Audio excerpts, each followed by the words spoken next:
Hello everyone, this is Fidemaster Victor Neustroyev. Thank you for joining my webinar. Today we are going to talk about a piece sacrifice on g7 or g2 in order to make the enemy king's position weak and take advantage of a strong attack then.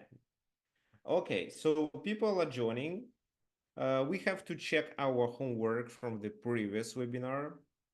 Also, please let me know whether your sound or video quality is good and whether you attend this webinar for the first time. You can introduce yourself a little. So for example, you can tell what's your rating is. If you have a FIDE rating, that's great. If not, just your chess.com rating and which country you are joining us from.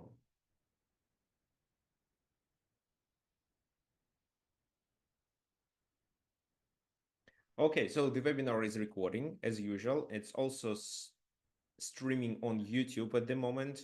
And tomorrow I'm going to send an email with the recording as well as the homework uh, of this for this webinar by email for those who registered. Yeah, if you have anything to say, you can unmute yourself and say that. Well, but you can also use chat. So what are we going to talk about? Today, the topic is a sacrifice on g7 or g2, but first of all, we're going to start with our previous topic. So when we were luring the enemy king and taking advantage of it. So we voluntarily we are leaving our king in the center and trying to take benefits of doing it. That was the homework. So in this position, knight e5 was played as command, so knight d7. This is a very specific move because it makes the enemy king vulnerable. And those of you who said that you have to sacrifice on f7 right away and then initiate the attack are absolutely right. So they cannot ignore this knight, they have to take it. King takes, and then obviously queen h5, doing a double attack. Well, if the king just moves away, or maybe to f6, it is a disaster. We take on d5, win a piece back. In case of king g8, it can even lead to a checkmate. In case of king f6, it's also unfavorable. g6 means that they sacrifice the knight back, and it doesn't make much sense. So king e6 is the only option. But king e6 offers a very strong attack to white. So how did white continue then? Well, g3. Well, it was also possible to play c4, but it's not a mistake. g3, b5. b5 allows this bishop to get to b7. It stops c4, as well as potentially it allows the king to escape to b7.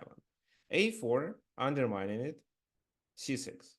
So here the question was how to play for white in this position. Well, a takes b5 can be played, right? So, and I think it's a good move. In the game, white, it was David Navarra, one of the strongest grandmasters and probably the strongest one from Czech Republic. Uh, so he played knight c3, which is a mistake. Instead, bishop h3 would make much more sense. I think the reason of g3 was mainly to play bishop h3 after that. Well, a4 was played as an intermediate move to undermine, but then bishop h3 should be a must. Well, the king has to move. It's the only available square. If he goes there, it is a disaster. So there is bishop g5, which is a checkmate, right? So yeah, bishop g5 is a checkmate. So he goes to d6, castle, and if the kings try to escape like that, then a takes b5. How does it work? C takes b5 is not possible because the king is no longer protecting on d5. So that's why in this position they have to play this move and gain a tempo, but queen e5 gaining a tempo too. This move. And what would you play here? So while you're thinking, let me drink some juice.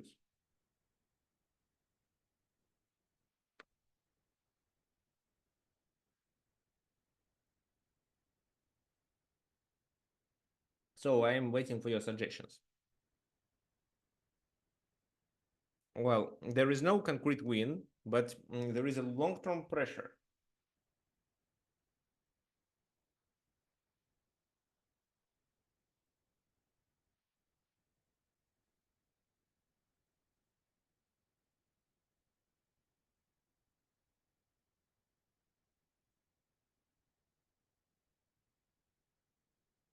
Well, I think c4 is a nice move.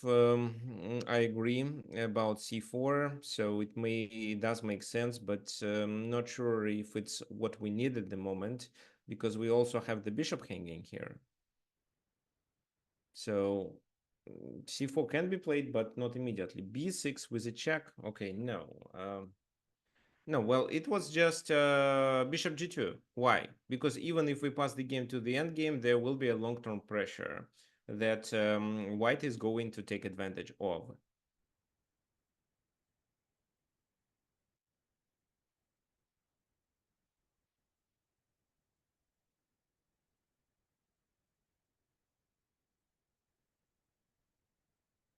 So, for example, well, I actually don't know how to play. Well, maybe bishop e6 actually. Well, bishop e6, it can be this, and every time the king takes, it's c4. Well, because of the problems on this diagonal, maybe this is a good move. Well, then still it's possible to play something like that and take advantage of it with the idea of a sacrifice and doing c4 anyway. Okay, so it's a promising attack and bishop h3 was the best move. Instead, Navarro played knight c3. The game continued with g6 and he should retreat with the queen, but he played bishop h3, which was another mistake. So now, well, if the king goes there, it's probably queen e2 and they continue the attack. But of course, the best move is this. Queen f3 is another check, knight goes there, and here white doesn't have a compensation. The king escaped. So take, this, d5 is protected enough. Rook a7, knight takes e3, and after queen d5, Navarro realized that he has to exchange the queens, and then he does not have a compensation for the piece that he sacrificed, and then he just resigned here after 16 moves.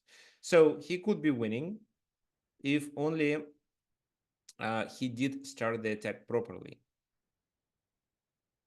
Anyway, so it's not related to our topic today. Our topic today is a sacrifice on g7, and we are going to start.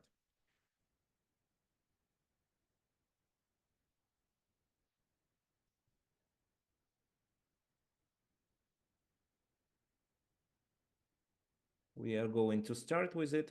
Well, and first we start with this position. Maybe you know it. So those of you who know it, can you please tell me which game is it from? Or, well, actually, it's shown. It's Lasker playing against Bauer.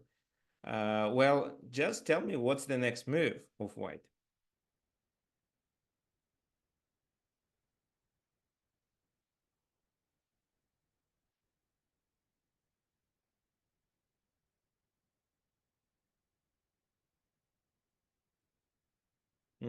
Okay, thank you. So I'm watching all the comments on Zoom as well as on YouTube.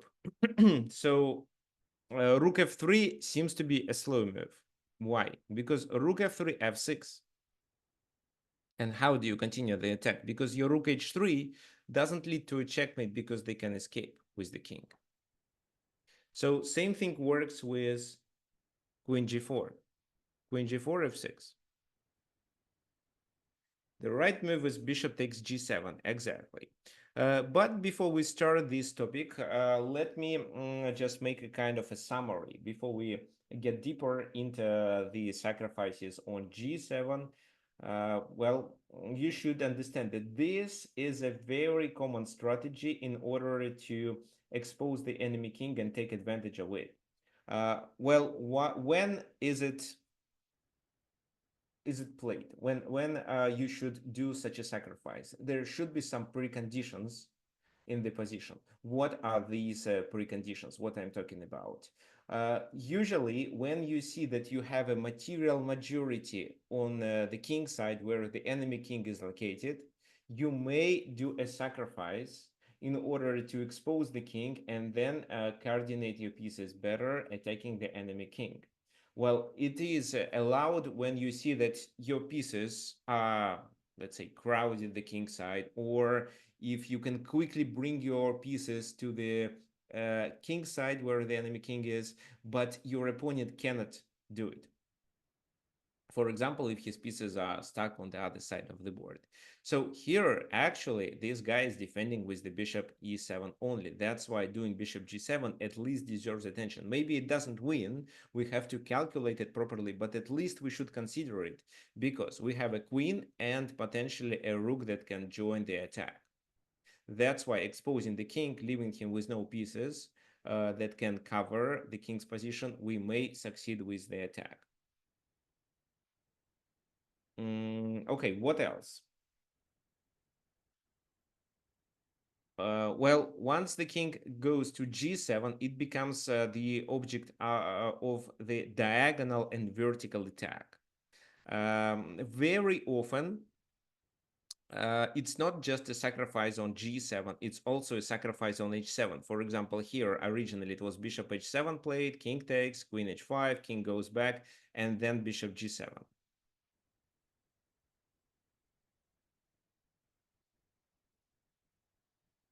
What else? So it exposes the king and allows you to succeed with a ladder mate with your queen and the rook. Well, sometimes you can instead bring the knight to h5 or h4. For example, Kasparov did it for black. He was playing knight h4 and then was sacrificing on g2. Sometimes there can be rook sacrifice, and then your other rook and the bishop can get coordination together. We are going to talk about these scenarios. But the key idea of all these sacrifices that you should have a very serious pieces concentration on the side where the enemy king is located. Because if you open the king's position and have no forces to attack, then what's the point of that sacrifice, and you're unlikely to achieve anything. So bishop g7, king takes, and how to play. Again, rook f3 this time fails. Why? Well, just because of this. Well, you can continue with rook g3, but they escape, and you have only queen left in the attack. Actually, wait a sec. Wait a sec. Queen h6, king e8, and you still win. They escape, and they have two bishops for a rook. So maybe it's still fine. But can in this position they continue with just f6? No, f6 fails, of course. Okay, they cannot. F5 fails too.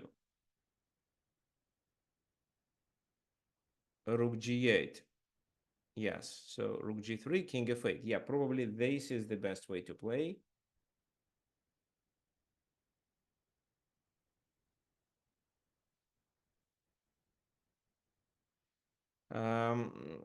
Yeah, so this it's not possible to take the other rook. I mean, yes, it is, but it's still two bishops versus rook and two pawns, so it's not a winning position. That's why if you want to prevent the king from escaping and you don't want his rook to join the defense and, for example, cover the g file, you have to deliver a check first. And this check, queen g4, forces the king to go away to the side, because if the king goes there, it's a simple checkmate with queen g5. Yeah, this is what I'm talking about. It was a double bishop sacrifice. Now it's even called a Lasker combination.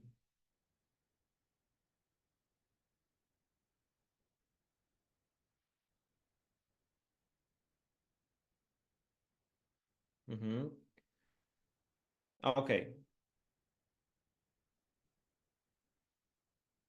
Yeah, okay. Brian sent me a very nice example. Probably we are going to talk about it to day two. Brian, if you please tell me if you are ready to explain the combination. I will set the position on the board, and if you can explain how this sacrifice works, that will be great. Okay, perfect. So once we finish with this, I'll set the position on the board. So queen g4, king goes to the edge of the board. It doesn't matter h7, h6, or h8. h7 is probably better. You later will see why. Rook f3, a rook leaves. It seems that rook h3 is a checkmate and nothing can stop it. Actually, e5 can stop it because now the king is on h7. That's why there is a possibility of queen h6. If the king was there or there, queen h6 wouldn't be either possible or wouldn't save the game at all. Well, queen h6, rook takes, king takes, and queen d7, winning material.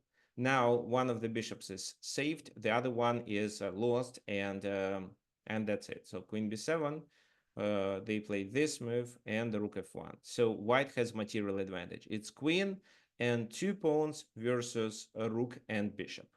So absolutely winning for white. Well, here it was a Lasker combination. Originally, there was a bishop sacrificed on h7, but the key idea why it worked was mainly because the king was kind of separated from the other pieces, and almost nobody defended the king. Well, if white played something like that, then they could bring pieces to the defense. But if queen g4 first, then the king is isolated on the h file, so you can simply do rook lift and succeed with it.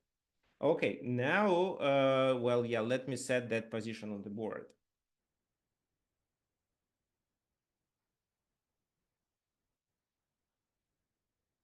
Orientation black and black to move. So this is the position for black. Well, I didn't prepare this example, so just Brian sent it to me. That's why we can discuss it.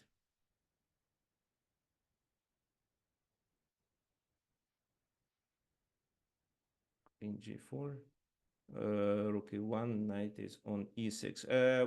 Brian, which game is it taken from? I'm not sure. I found it online. Oh, okay. So yeah, here we are. So please explain, how does a sacrifice on g2 work this time?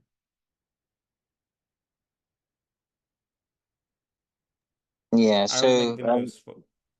so the first thing to notice is that white is threatening maiden one, and there are I mean you can try something passive like rook f7 maybe, but I think you can still run into problems. For instance, uh, knight takes g7. If rook takes, then rook e8. Right, and after the king goes, it's a checkmate with queen e6. Right, right. So maybe we may not take this knight, but it seems that the king is exposed and the passive defense won't work. Okay, so that's why we may look for counterattack, an aggressive way of defending our position. Please continue. Yeah. It's also worth noting that if we try a move like c5, then or to guard against that, then we lose the rook. And it's hard to find a way to defend against rook e8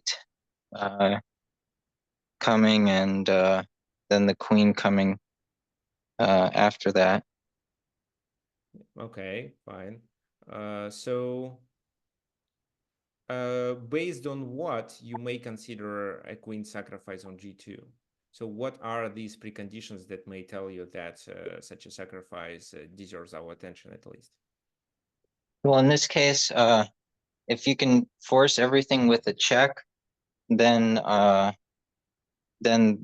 are no opportunities for the opponent to take control of the game.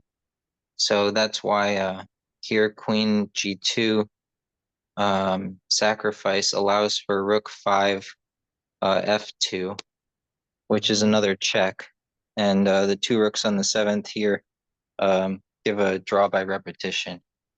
Yeah, so if the king goes there, it's even a checkmate, but if the king goes somewhere else, then we have to repeat. So in case of king f1, which is a blunder, we do a checkmate, of course. But if he just keeps his king on g1, h1, we are not able to win. He has 3 squares and we have only 2 rooks that can guard only 2. So yeah, here the best decision is to draw the game with a perpetual check. Otherwise, we have the white has a devastating attack and we are likely to lose. Right. So what I wanted you to point out also about this position before you decide to consider this is that uh, 2 rooks are targeting f2, and once the king is attracted, it will be a check.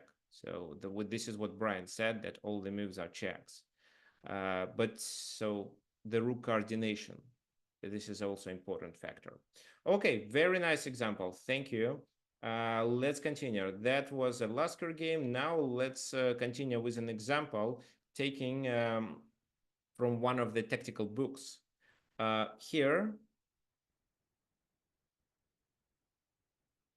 okay, let's go back to the previous. There is a question whether g6 works or not. Well, it doesn't seem so.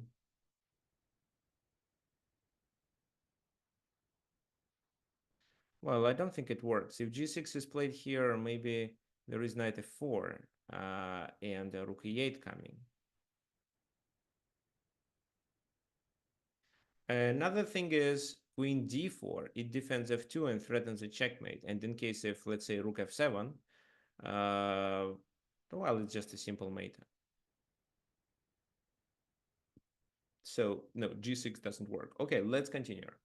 Here, so black to move, and the question is whether bishop g2 is allowed. So let's say this move is played on the board. How would you continue here?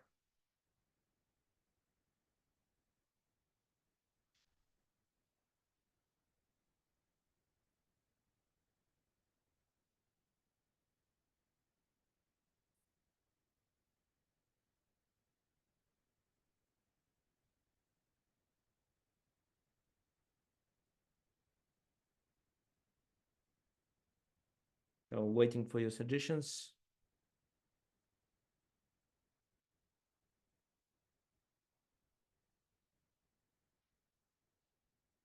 Well, we definitely should take advantage of. Okay, bishop h7. Interesting. Shahrat suggests bishop h7. By the way, Shahrat, what's your elo?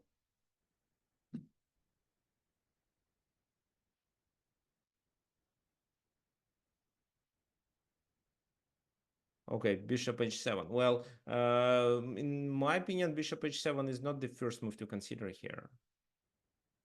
So, well, let's. Oh, okay. So, Crushed Hearts on YouTube also suggests bishop h7. Okay, so bishop h7, king h7. Well, probably you mean queen h5, king goes to g8, but how you continue then? Well, let's say they just retreat with the bishop, for example, to d5. How do we succeed with this attack?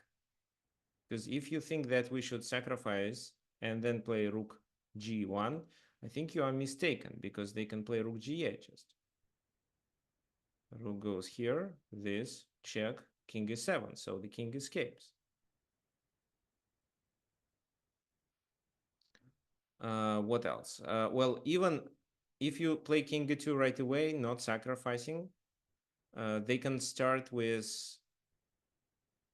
actually, it's a good point. How do they start? Maybe they start with rook e8, with an idea of moving the king to f8 and escaping there. So now, even if you do this, they can still escape. And it's not clear for me if white wins. It seems like not, because f7 is protected, the king escapes, and there is no full compensation. So, no. Bishop h7, definitely not. Queen h6 instead of rook g2. So here queen h6, yes. Here queen h6 makes more sense, but let's say g5. If you sacrifice, the rook is just a rook for a pawn. Okay. So that's why in this position it does make more sense to play this move.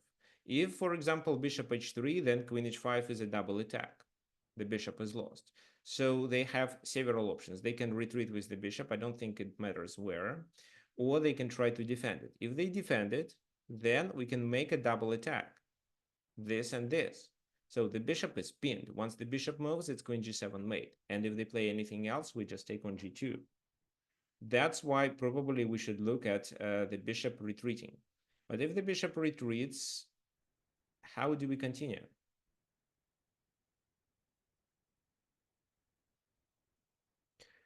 So Shahrat, a4 is the move on the other side of the board. I don't think you can win, you can succeed with this attack by making such a slow moves. Or probably you mean h4, which is also very slow. It takes several tempi.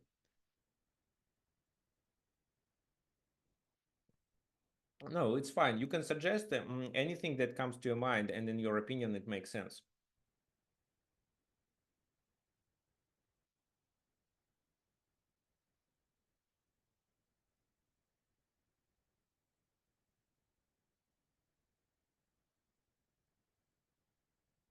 Okay, queen h5 in this position, but queen h5 in this position means g6. G6 defends everything. Well, okay, let's say the bishop can be sacrificed. F takes, rook takes, and in this position, yes, they can still take, which is possible, but just king h8. And how do you attack? Because with f's, by getting rid of the f7 pawn, black got rid of pawns which stopped the defense of the h7. Now, just locating the queen on e7 or the rook on f7 is enough to defend the king. Also, let's say maybe you start with a rook sacrifice. Pawn takes, bishop takes, but then again, it's queen e7. However, even if black decides to take, I don't think you win. It seems like a perpetual check only. So queen h6, queen g6.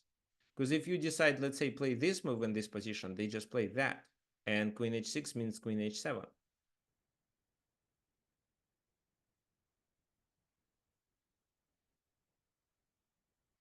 Okay.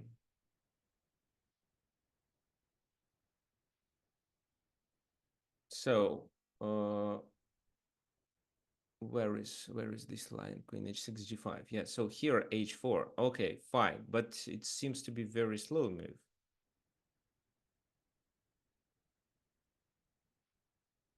How can I continue here?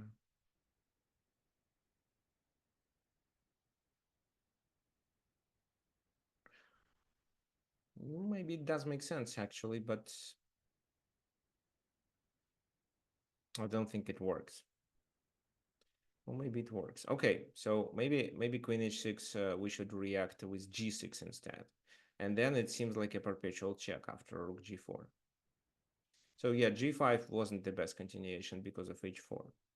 Well, and this, maybe you do that, but then this rook goes to h4 and black has to sacrifice. Okay, so it seems that actually bishop h7 worked, but it doesn't work as well as rook g1 works. Now, instead of queen h5, it seems to me that these two pawns are likely to isolate the king from his other pieces. So rook g7. If he doesn't take, then even this move and queen g4, for example. So this is a checkmate. So they take. Now what?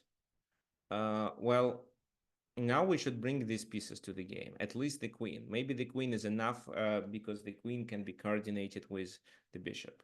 So, for example, queen g4, and the king has to go to h8 or h6. If it goes to h6, then queen h4 and the checkmate on h7.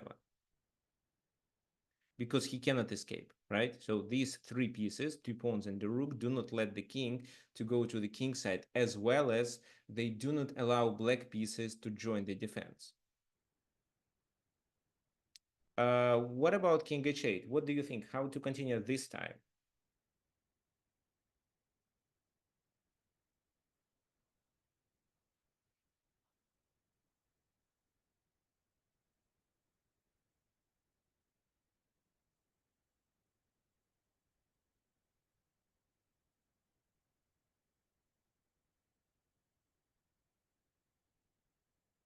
So here you may choose among several moves like this, and that, but only one of them is correct. If you decide to play queen h5 or queen h4, well, actually queen h4 is a bad move because of f5, offering a queen exchange. White is a rook down, so black may sacrifice their pieces in order to defend. So queen h5 is better, but then f5, and how do you play? If you decide to take with the queen, then queen h4 defends h7. If you decide to take with a bishop, then the king escapes to f6, and black survives. In order to prevent it, queen f5 is the best move, so thanks for Crushed Hearts, who suggested it on YouTube. Queen f5. Queen f5 attacking h7, there is nothing they can do. Even they cannot escape because the rook blocks it. Blocks the way for the king to escape. So queen f5 and it's over. So again, this is an example of how such sacrifices may work based on the thing that the king is separated from his other army. And luckily the G file was open for us, so we could activate the G rook. If, let's say, they didn't take but played, let's say, a random move queen e7, then it doesn't seem that we have a strong attack. We can still play this or that move, but G6 saves the game. So white is better, but not winning immediately. Fine. The next example. What about this position? Again, here we definitely...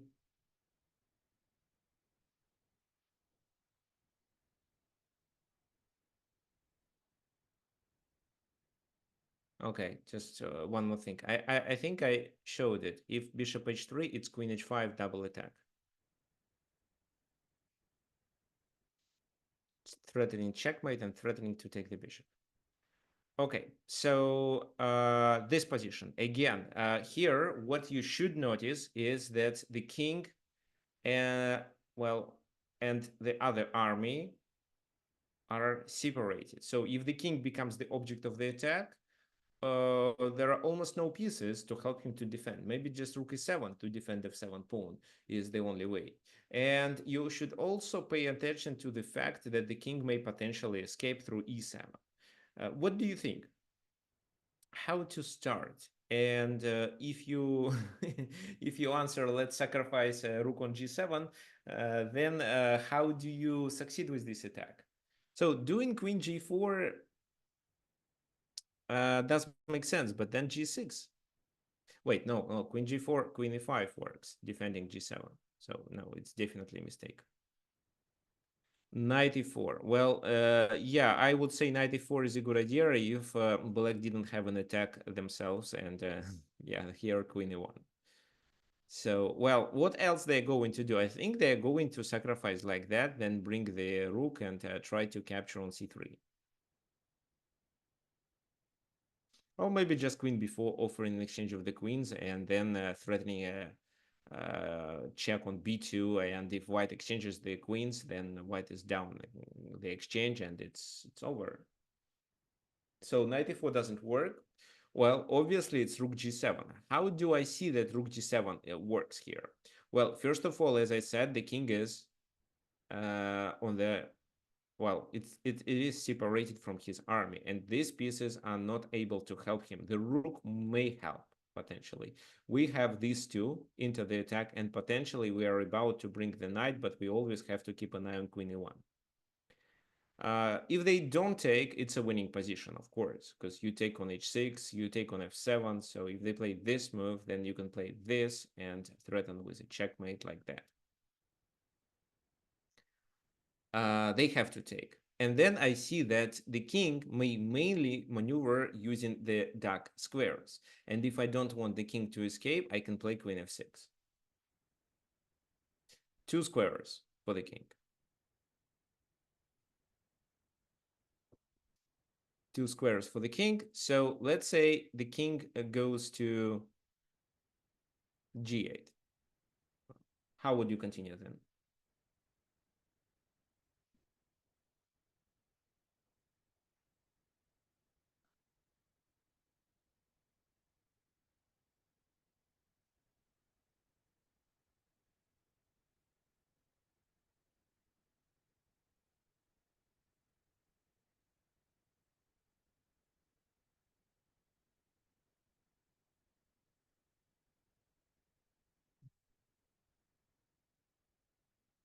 Okay, so one suggestion is bishop h7. Sacrifice the bishop in order to do what? To draw the game with a perpetual check? Well, yeah, it is a perpetual check, but well, you can do it once you don't see a win. Well, instead, you can try this, and now you're threatening with a very common mating pattern. So let me illustrate it. I just play a random move, bishop h7. So f8 square, the escape square is covered. The king has to go to h8, where it is the object of a discovery check. And then by playing bishop g7, g6, I mean, I attack f7 pawn. How does it help? Then I can coordinate my queen and the bishop together by doing queen takes f7. So actually, after queen takes h6, here I'm threatening with a checkmate. How can he stop such a checkmate? Good question. Probably with f5 only. En passant, and I'm threatening another checkmate. And here, according to what I understand, the only way to stop a checkmate is this. After which I just capture right away, or maybe queen g6 as an yeah capture right away, and this pawn becomes now strong. So I'm still threatening with a checkmate, and it seems like a completely winning position because how to play.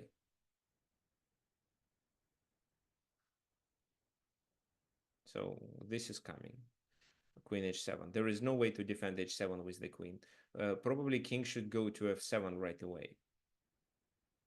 At the very least, I have a check, which guarantees extra knight in the endgame. But I can also try this move, let's say, because if the king goes there, then this is a checkmate. And if the king goes there, then I can continue with knight e4. And after that, queen h5, winning a queen, let's say. Okay, fine. So it is a winning position after queen h6 because I'm threatening with this, and f5 doesn't save the game. And there is no better move rather than f5 to stop bishop h7. What about this move? The idea of this move is that once I take, king escapes there, and it seems that I have to repeat the position with queen f6. But what's the point? What's the best way to succeed with an attack here?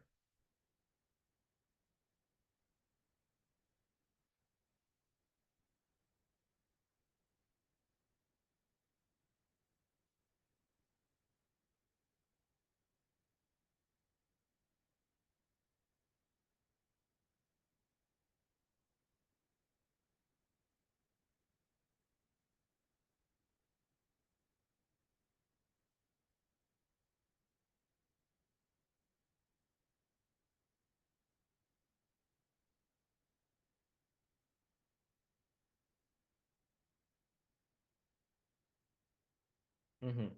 Thanks. So it's bishop g6. Yeah, thanks. Milana suggested it first, but you guys are also absolutely correct. So bishop g6, because how does he defend f7? Moving the king doesn't make any sense. It's just a simple checkmate. But rook e7 may work. However, rook e7 takes the only available square for the king. So now the king cannot escape. Queen h8 is just a checkmate. That's it. So again, here we sacrificed another piece, not, well, we sacrificed the rook because the enemy king was separated from his army, and because we are able to, we have enough forces to succeed with the checkmate, and also because we dominate on the dark squares after queen f6, preventing the king from escaping. Let's continue. The next example is taken from a real game. It was Alexei Suetin playing against Vladimir Bagirov. These were strong Soviet masters. I don't know if they were grandmasters then. Probably they were.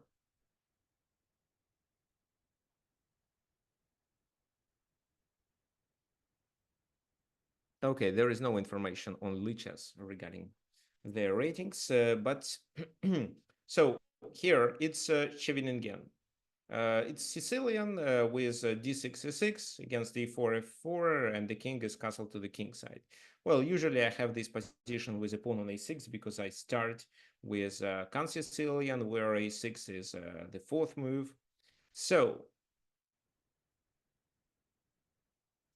sometimes even the third move if white doesn't play d4. Okay, so how to play? Well, he played e5. That makes sense. Then d takes e5, bishop takes e5. Why bishop e5? Well, first of all, this bishop was hanging. Second, there is no possibility of doing this move because of bishop takes f6, and there is a pin. That's why queen b6. Well, white continues an attack because they have more pieces into the attack, so they play f5. E takes f5, rook takes f5, and then black makes actually a good move. They played bishop d6. Why this move is good? Well, first of all, this is a poisoned bishop. If you decide to take it, it's just an exchange, and doing queen d6 is a complete blunder, right? And then white loses their queen. So why black decided to exchange? Well, if you are under the attack, you of course should try to exchange enemy attacking pieces because, well, if your opponent doesn't have any attacking pieces or have just a few attacking pieces, he is unlikely to succeed with a checkmate. And if you are an attacking player, I instead suggest to bring more pieces to the attack. So, for example, if you can do a check with two pieces, for example, one which is already involved into the attack and the one which is not doing anything at the moment, do this move with the piece which is not doing anything at the moment, because this is how you bring that piece to the attack. Maybe it covers the squares where the king can escape, or maybe it later may help you um, to cover certain squares and continue the attack in the way you want. So bishop d6. Well, how to play? Well, there are a lot of good moves. You can also consider this option, but uh, it seems that it doesn't work because after g takes f7, the pawn is poisoned and the attack doesn't compensate the exchange sacrificed. So again, queen f6, bishop g2. Here in the game, it was queen g7 played, exactly. So guys, Shaharad and Paul, as well as Milana, are absolutely right. But together with Alexei Suetin, you all are mistaken. Because queen g7 is an unsound sacrifice. Such a move was played in the game, however, it is a mistake. Well, nowadays we can say that this is a mistake because we can just push the engine and the engine shows how to defend. But at the time when this game was played, it was actually played in 1963. Uh, uh, there were no engines. And I don't know, but I can guess that after this game was played, such a combination was published in Soviet newspapers. Like you see, so Alexei Suetin is a major tactician. He sacrificed the queen and was able to defeat his very strong opponent. So what a nice tactic. Because I think that, well, people trusted grandmasters, and probably there were no better grandmasters who can prove that it doesn't work. Okay, so queen g7 works in one case, and it doesn't work in case if black plays something else. So, for example, how to continue here? Definitely take, and definitely take with the bishop, because what else? So this move, well, if the king goes to h8, it's of course a checkmate.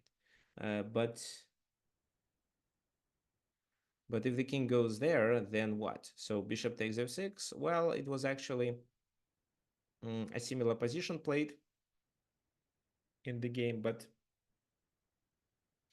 no, it's not working. For example, bishop f4.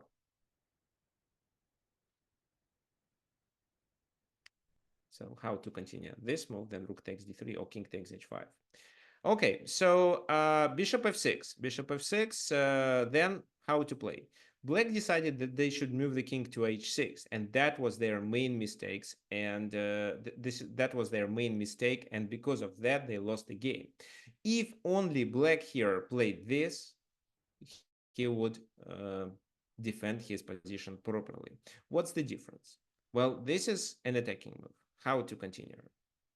Well, probably rook d3. Maybe this is the move that black didn't like, because now the rook can go anywhere and threaten any piece or even continue the attack of the king.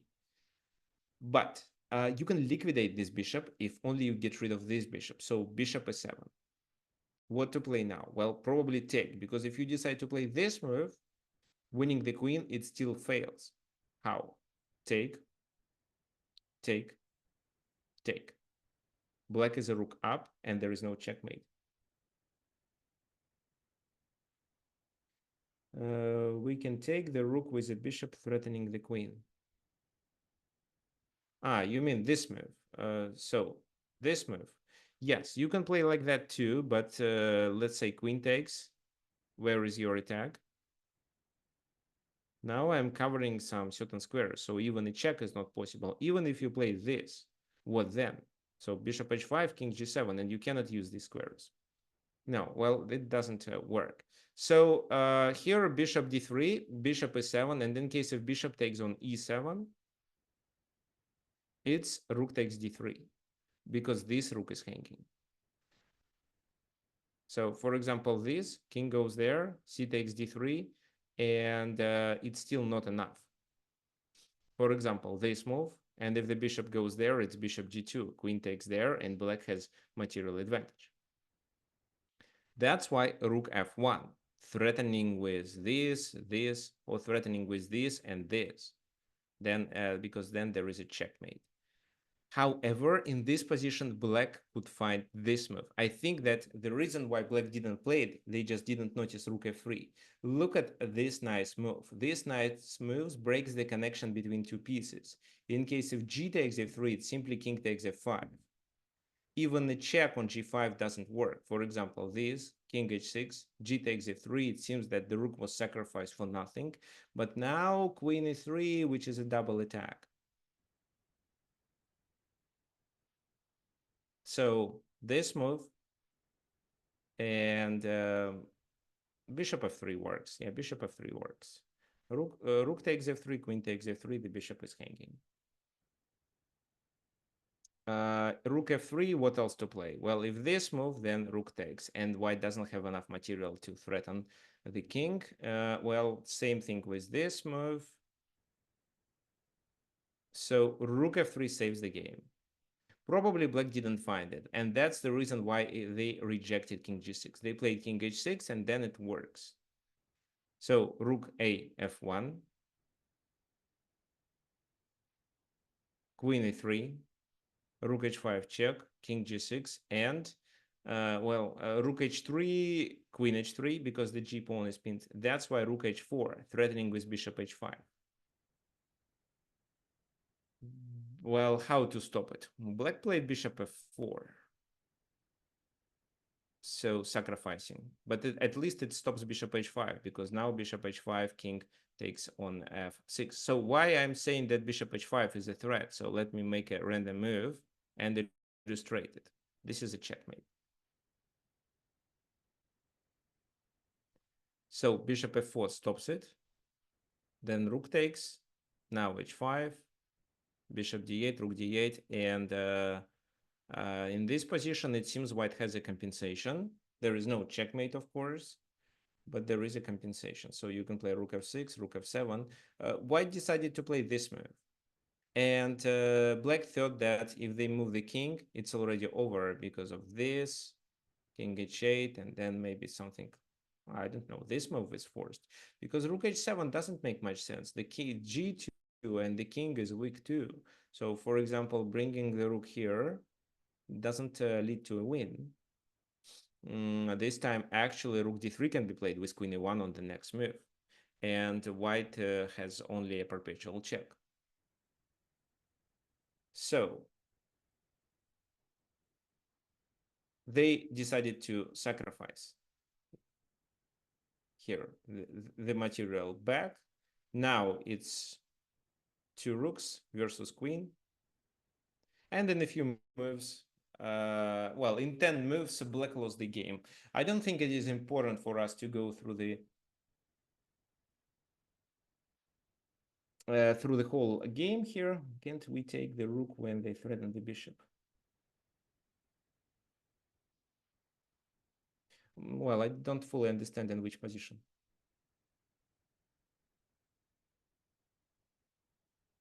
So here, king. Okay, anyway, so not here probably. Okay, so let's sum it up. So here, queen g7 was unsound and not well calculated, but black would, if black wanted to save the game, they should uh, get their pieces coordination, and it's not so easy for a human player to find such moves like rook takes d3 and rook f3, breaking the connection. That's why even if you think that it's a bit suspicious, you can still play such a sacrifice, especially if your opponent is low on time or if you're playing blitz. Because black would have to spend a lot of time and would have to play accurately. Otherwise, you have a strong domination that you are likely to take advantage of. Okay, so let's continue with our next example. The game between Aaron Nimzovich and Digbert Tarash. We are not going to analyze the whole game, so it was Tarash defense. Well, I also from time to time get such a position, but from a different move order. So knight is coming there. G6 is a must. Knight goes back, while black has the control over the center, more space also. Bishop b5, knight goes to e4. Very nice move, especially if black wants to start the attack, because every time the knight takes, h2 becomes vulnerable because this knight has to move.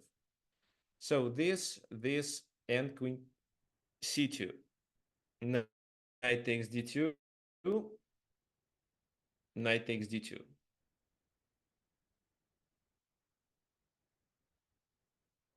And d4 was played.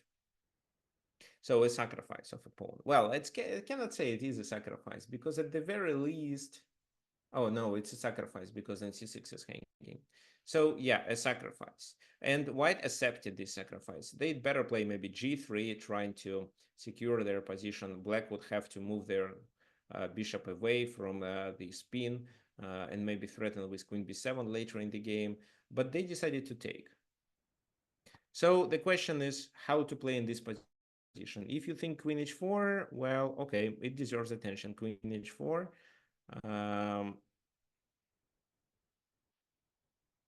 yeah, let's decide how to defend. Maybe g3 works. Actually, g3 may work, but I want to play f4 instead.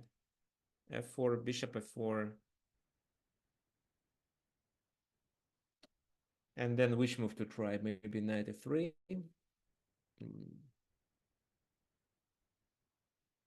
Also, I think I just queen h4. Can I just play h3? Probably it works too. Okay, so I absolutely agree with Brian. When bishops are like this, it is tempting to sacrifice them. Well, yes, it is.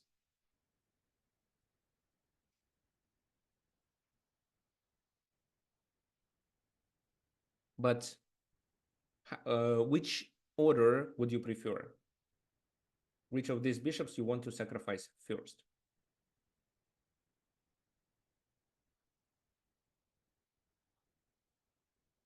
Okay, so I'm waiting for your suggestions as well as for the suggestions of spectators on YouTube.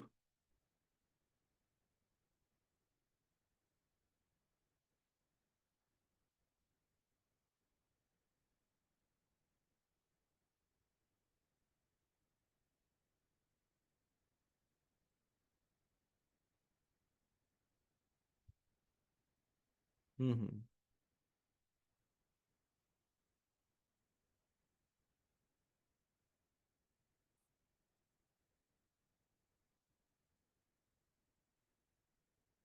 Okay, so I see. I see what you mean. So many of you would like to start with this move. Bishop takes h2. Well, if so, I would say that you play like Zigbert Tarash. Oh, thanks. So Like if you decide to play bishop takes h2, you are as strong as Zigbert Tarash, which is great. But if you play bishop takes g2, you are even stronger than Tarash. This move works better. So why? Well, they cannot avoid taking because their position is compromised. There is a strong attack. So let's say just f4 trying to escape. Then you just take. Maybe they instead should move the rook. But if that happens, at least you have queen g5 and then bishop retreats and queen checkmates, because it's hard to find anything attacking the queen. So the knight moves bishop f3, the knight moves there, bishop f4. So h4 probably,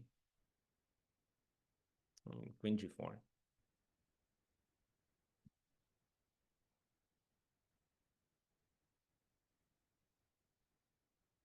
Okay, so that's why they have to take it.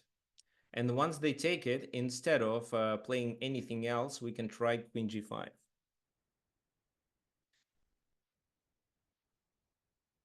Knight f1 can defend. Let me see.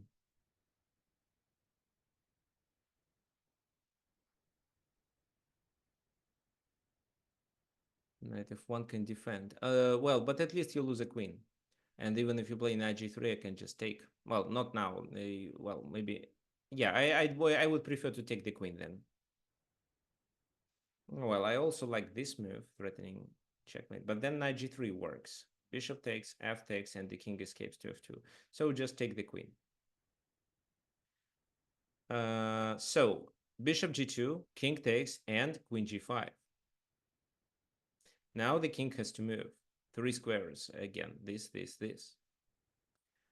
Well, let's start with something simple. For example, king h3. If the king goes to h3, it's simply queen h5, right? He goes back, we can take on h2, he escapes. And now in order to checkmate, what do you think? Which move do we have to play? Well, there is, when you have the attack, there is no obligatory task to checkmate. Uh, when you have attack, it is considered a kind of advantage that you can transform into a different form of advantage. For example, let's say you can transform your attack to extra material, which is very common. Like if you win a knight or a queen or a rook, then you are completely winning and you take benefits of this attack. And almost always your opponent has a chance to defend his king at the cost of material sacrifice. So bringing the rook to e8, queen h3, bringing the king to the middle allows him to escape. So rook f e8 to prevent the king. Well, maybe you can play with this rook and there is no difference, but the key idea is that you stop the king coming there. How does he play? Well, let's say knight e4, queen f4, and at the very least you take this knight. Rook g1 doesn't work neither. Queen f4, king g2, and rook a2 double attack. It is a pin, and you also threaten f2, and queen f2 leads to a checkmate, and rook f2 leads to a checkmate as well.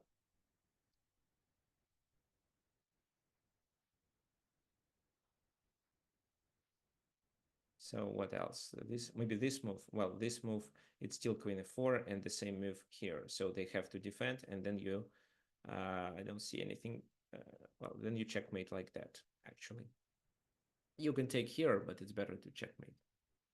Okay, fine. So king h3 is a losing move. King h1.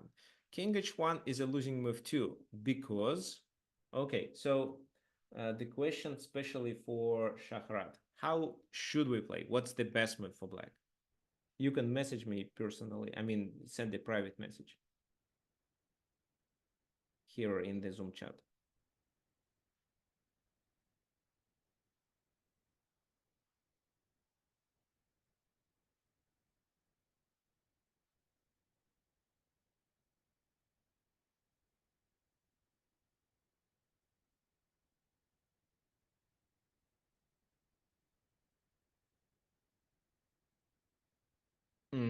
Yeah, in that position, when there was a pin, that your queen could stay on g3 even.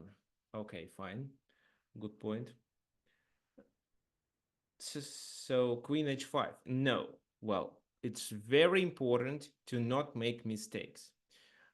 Here, if you decide to attack through the h file, you allow your opponent to play f4. Maybe you can take on f4, but this allows his queen to defend h2, and just any knight move saves the game. Queen d5, then just queen e4 probably.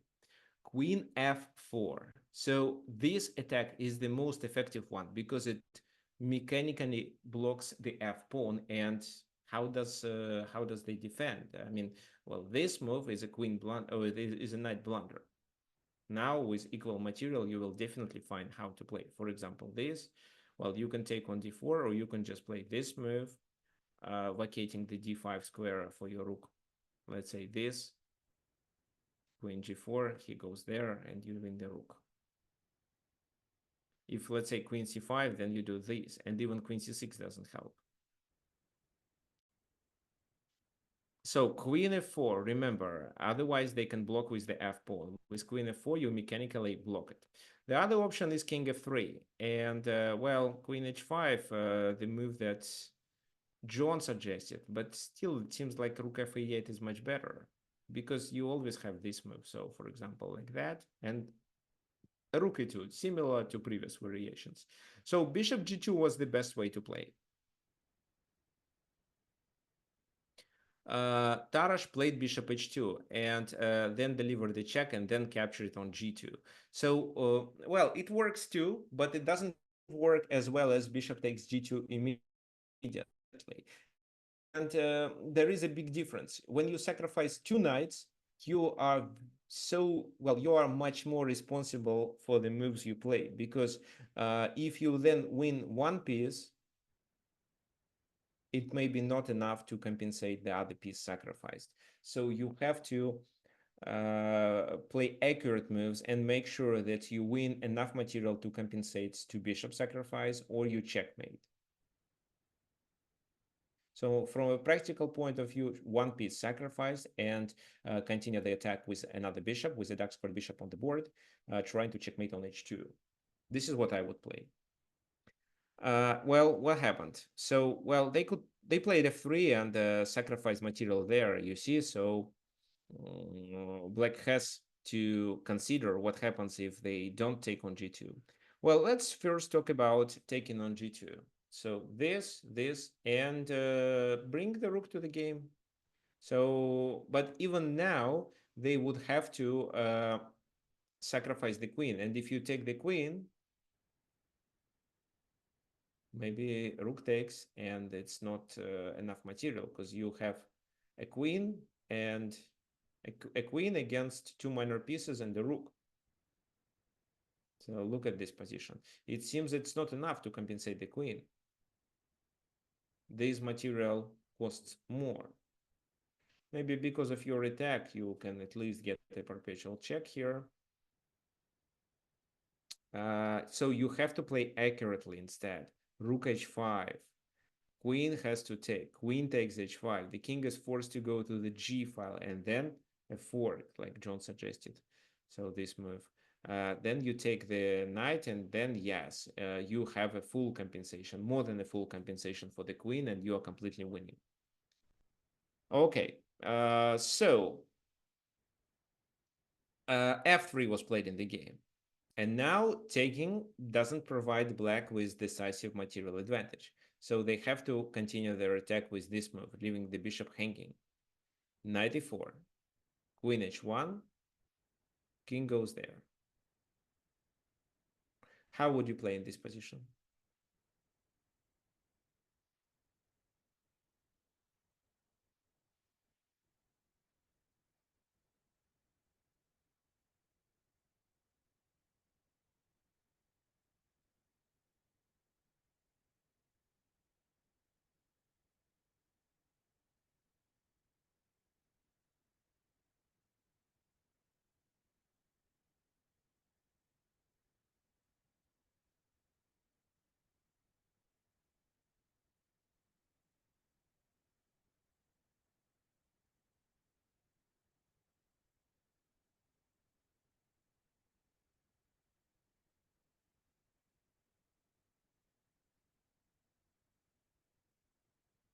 Okay, thanks, James. It's bishop takes rook. Well, queen h2 seems to be premature, but maybe it works too.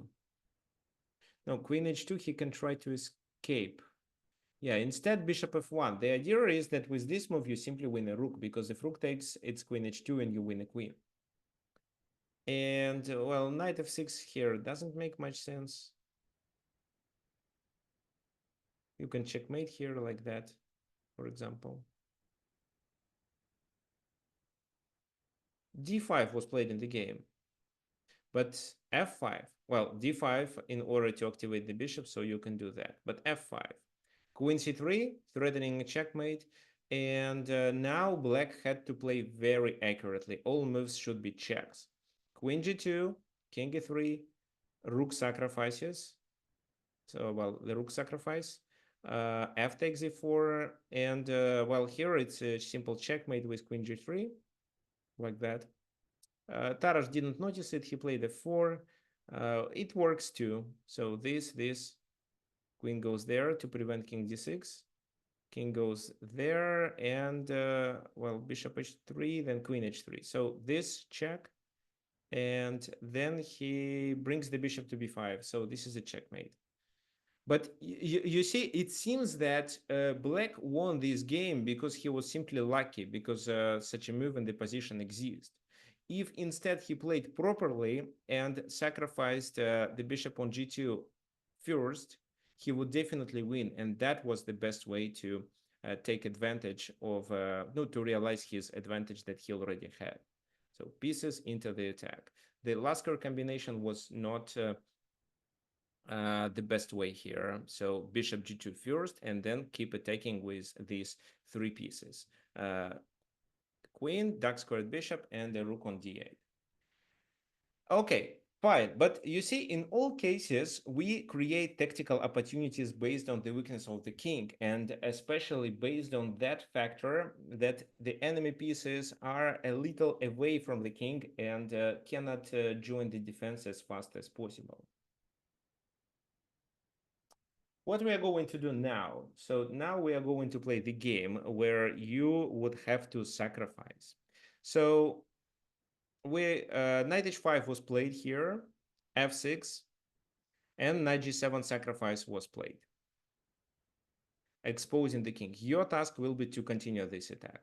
So I'm going to play bishop e2, queen e2, so like that, and then king g7. So actually you start thinking from this position, but I will start the game from here, so you know your next moves. So this, bishop e2, queen e2, and then after king g7, you would have time to think. So I'm going to start from here. What else? Before we continue with this, let me share.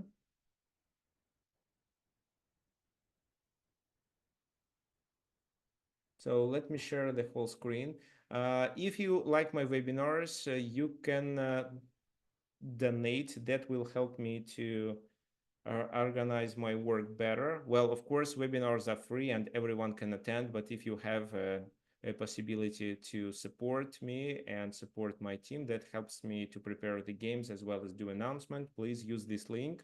It's really easy. You click this button and it redirects you to this window where you enter the amount you want to donate, and then you click here PayPal button, and now you can enter your PayPal account and send money to me directly. Okay, what else you can do? If you like the webinars, you can share about these webinars with your friends and let them know.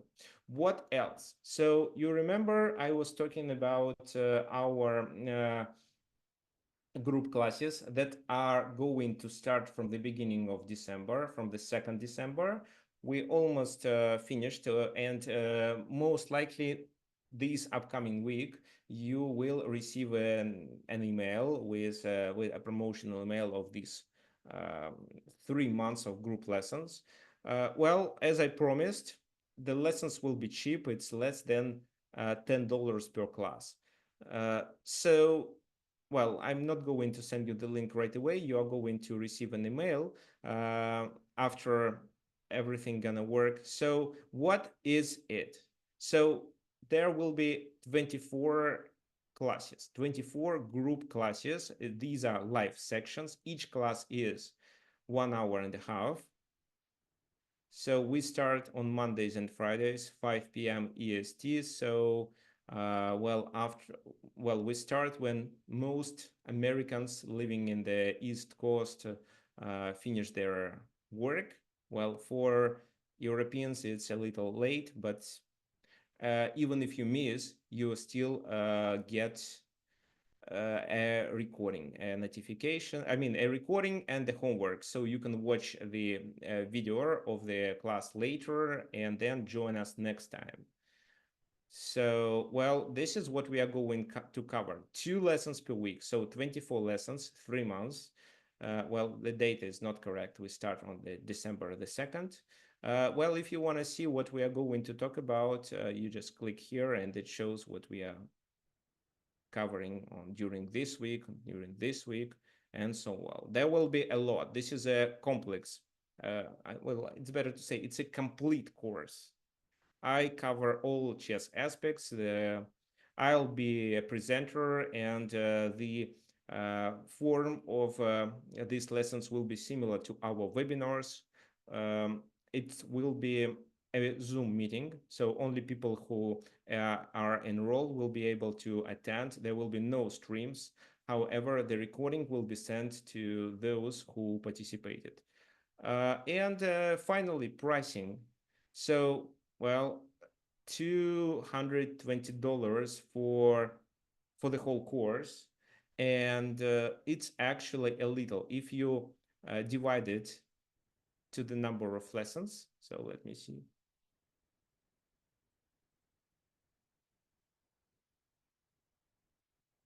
Let me do some calculations here.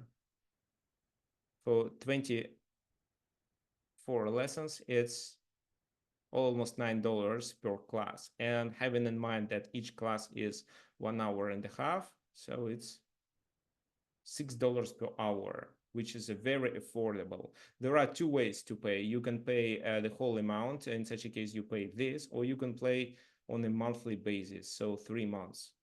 But this time you pay a little higher, so $20 more.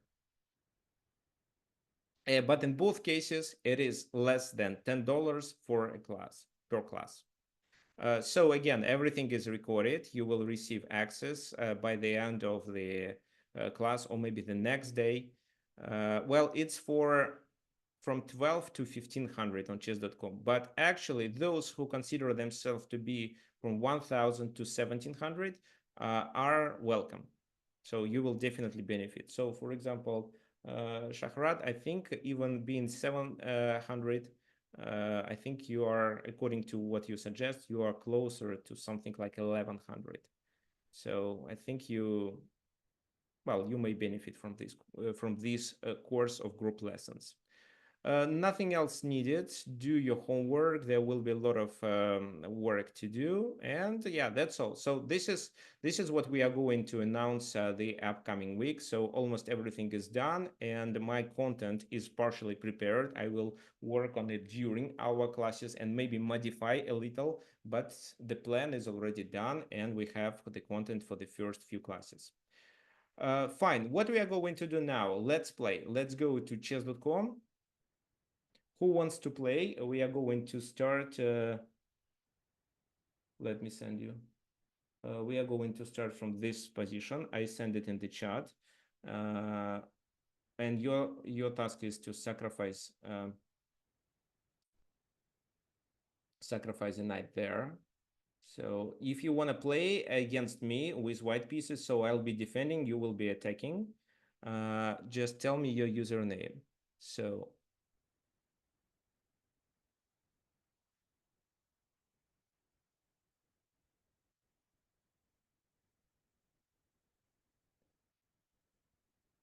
So 15 plus 10, and this, I'm playing with black, then, so who wants to play?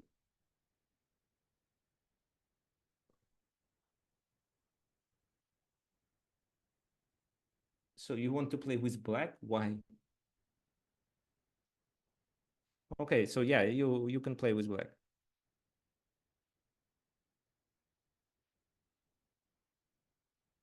Okay, fine. Okay, the challenge is sent. Please accept. If anybody else wants to play, let me know. You can share your username in the chat, and I'll send you a challenge. So, Shakarat, in order to start the game, you need to enter the live section of chess.com. So you need to click play. Okay, you did it.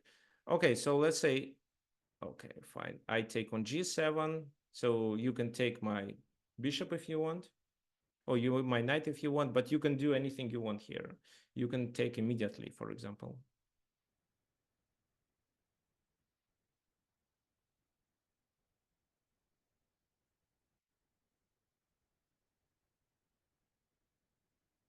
But the key thing is that you have to play within 30 seconds, otherwise the game will be aborted. Okay, bishop e2, queen e2.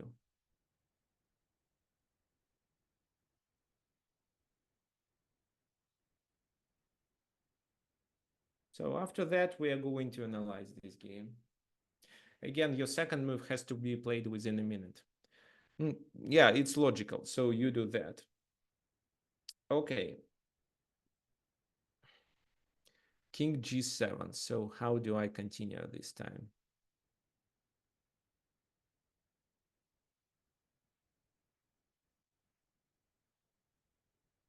Okay.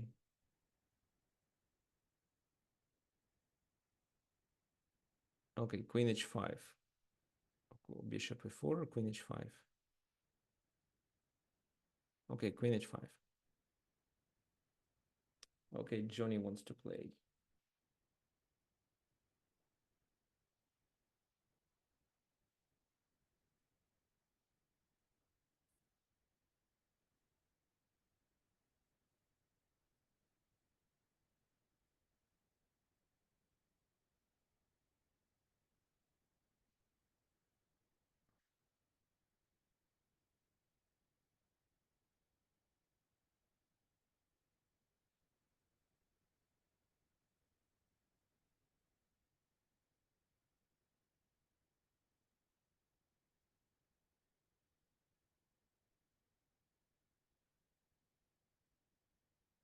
Okay.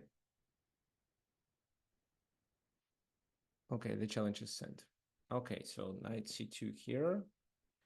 Well, knight c2 here, but I think I just take on e4, and I'm threatening with a checkmate.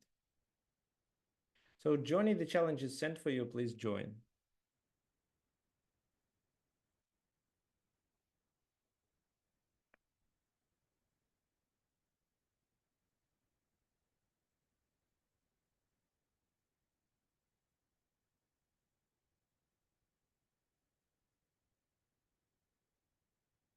Oh, let me replace it. Okay, fine. So this time I'm defending with black.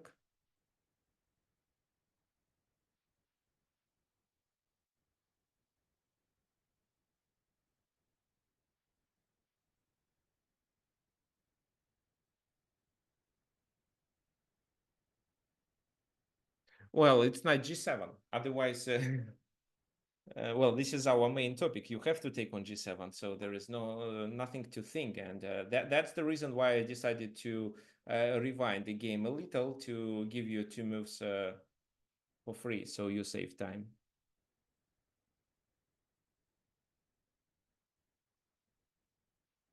Okay, h6. Okay, h6. Well, unfortunately, it is a blunder because I can play queen g6. Yeah, knight g7. I take on e2, and my next move is king g7.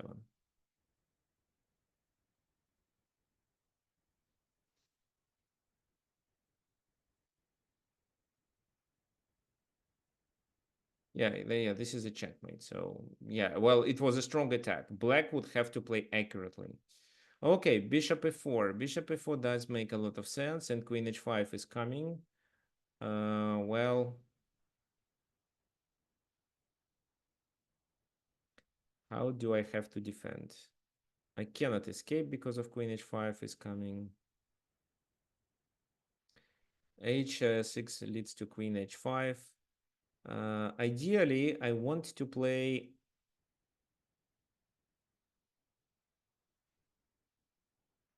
Okay, let me play rook f7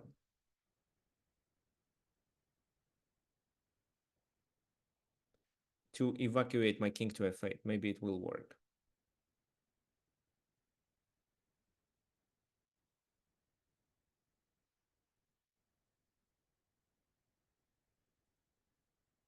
Oops. I didn't notice that there is a rook hanging. So rook a7 was the best move, maybe. Okay, fine.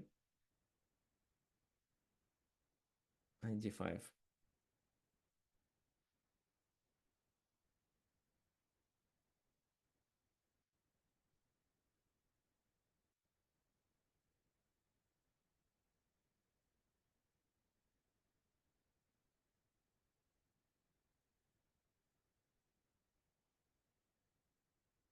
Okay, yeah, well, I think you can do a rematch, but this time you have to play.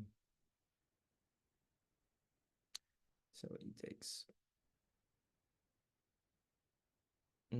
How to send? Oh, rematch. I don't know if it starts from. Yeah, it starts from this position. So I playing with white. So knight g7, rook g1, rook g1.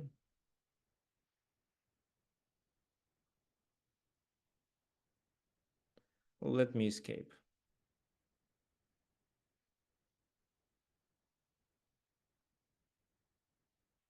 So you didn't take. Okay, then I play knight g3. You maybe say that this is a blunder because I give up on f1, but then I have knight h5. Queen a6.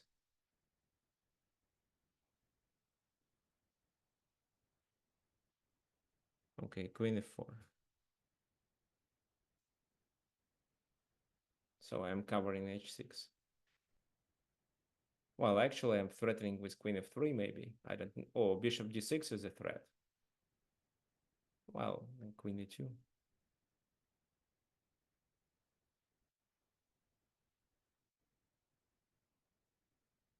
So I have to move to e4.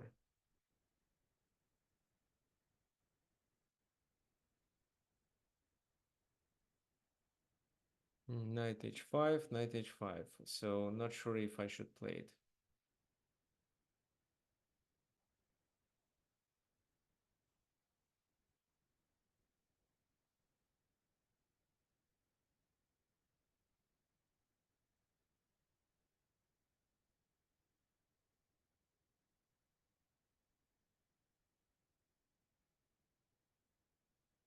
Okay, let me. Maybe it was a mistake to play knight g3, actually.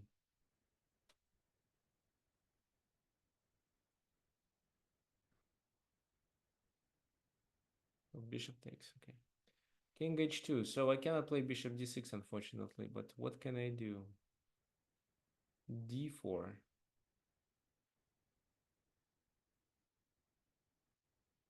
Queen c2.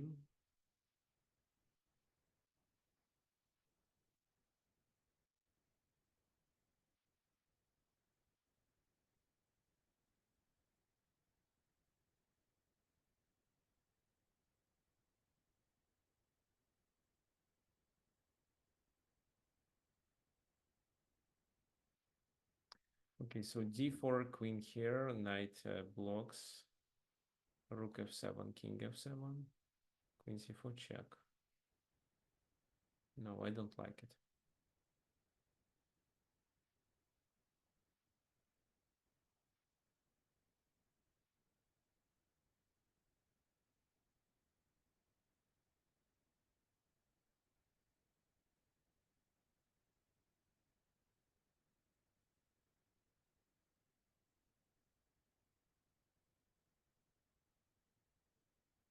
So the queen is here.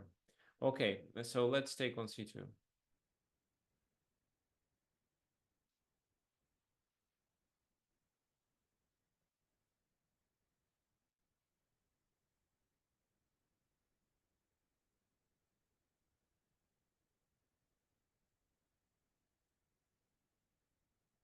Queen h5.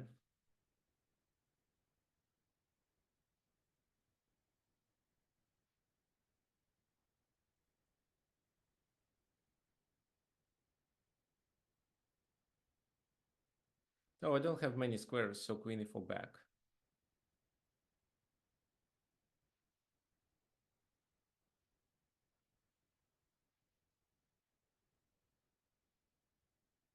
So knight blocks. Then I take on f7 with my king, of course.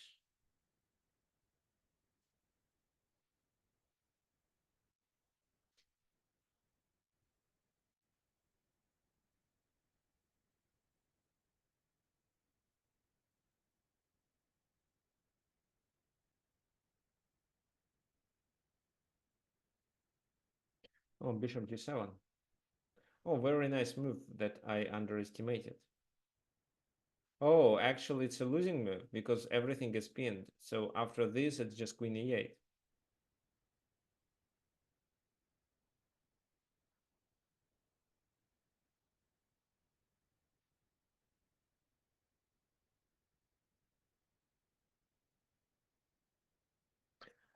Now, which piece do I block with? If I block with the bishop, it's queen f7. So I have to block with a rook. Queen f4. Oh, it looks like I didn't see it.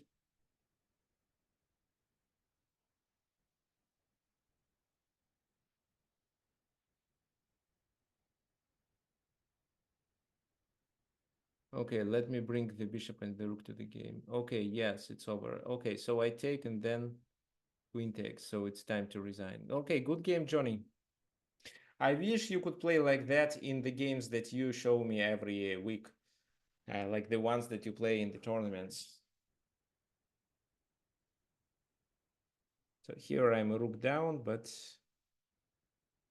yeah, I'm down a rook. Fine. There is a knight hanging.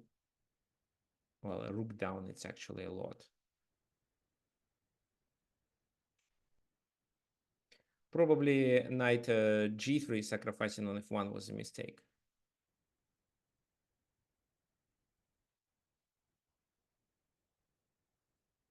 So g6, queen h6. What about queen here? Maybe bishop e4.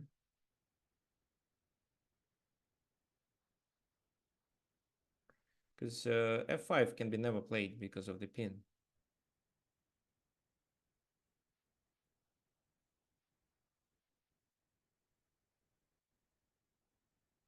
And queen g5 doesn't work neither because I can take on g5 just simply. Okay, those of you who have to go, I'm going to send a homework here in the chat, as well as I'm going to um, send it tomorrow by email. So I am waiting your suggestions at tricksofchess@gmail.com.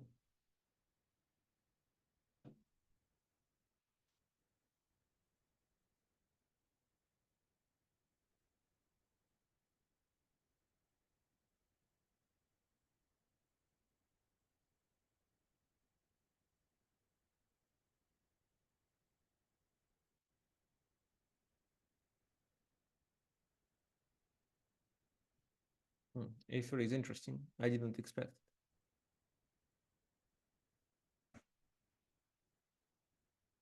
So how do you defend against bishop f4? Do you sacrifice the queen?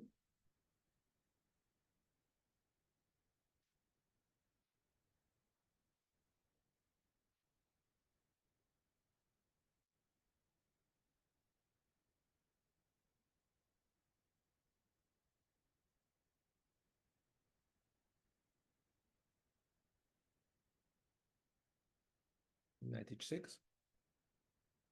Knight h6 has a nice idea behind. So if I take with the queen, you have rook f7.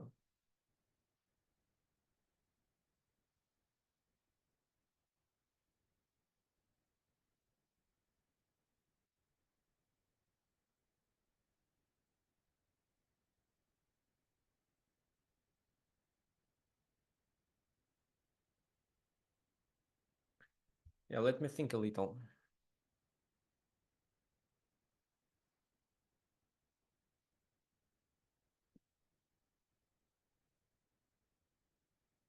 So my knight is under attack. G takes f6 deserves attention, but he may not take with a bishop.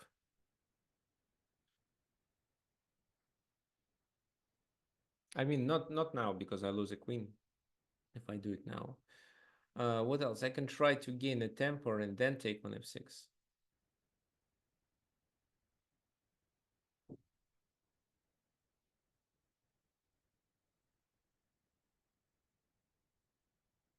Yeah, let's try to gain a tempo first.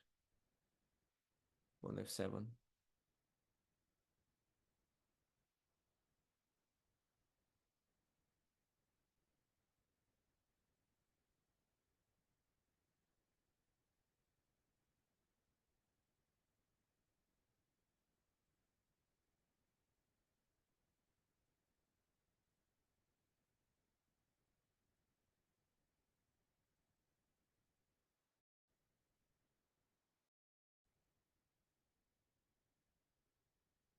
So queen g3 is coming, then maybe, well, queen f7, maybe there is a perpetual check.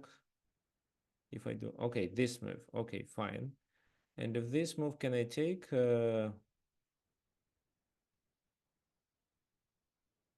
Yeah, I think so.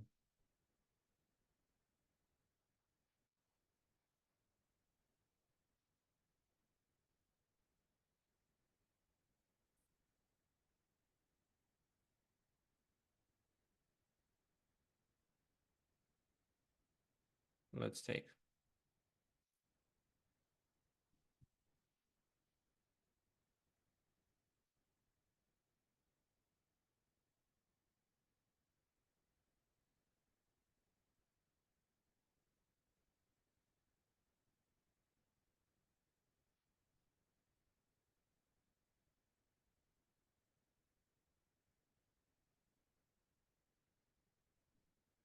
So I want to open my bishop as well as to take here or there.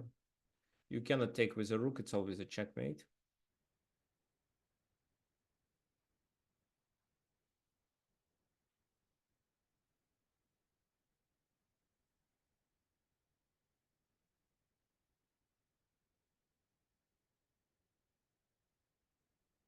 This move.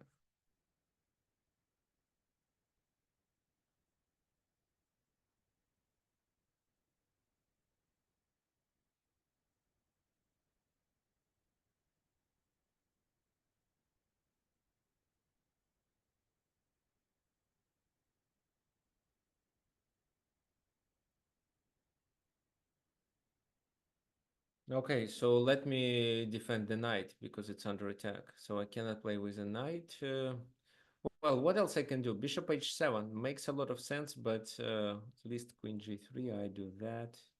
There is no checkmate. Okay, let's just play defensive move.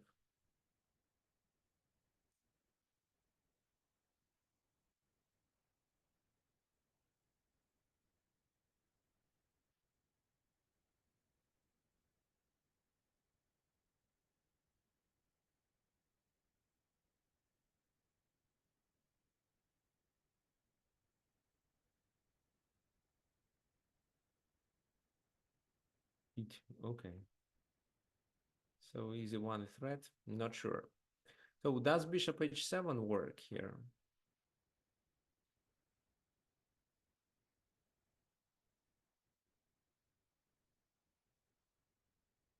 Yeah, probably it does. Oh wait, no, it does. No, it does. So let's say this f7, e5. No, I cannot take advantage of it. So taking with a queen.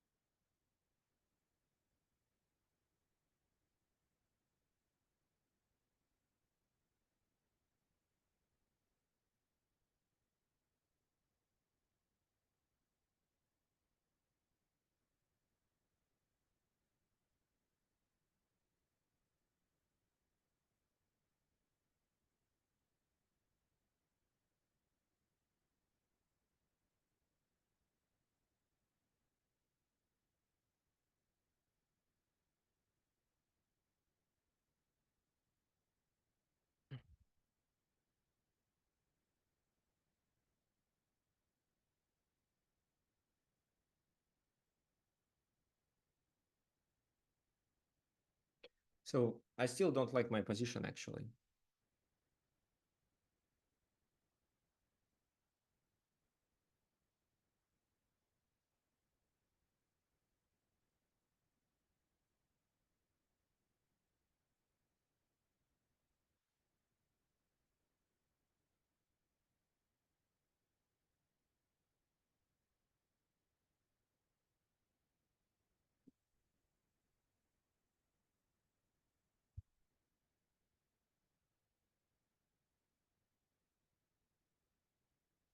And now I'm down exchange only. So it's possible if I exchange the queens, I may not lose the game because I have a strong pawn on f6. Oh, these are good news, but if I my king is weak too, that's the problem.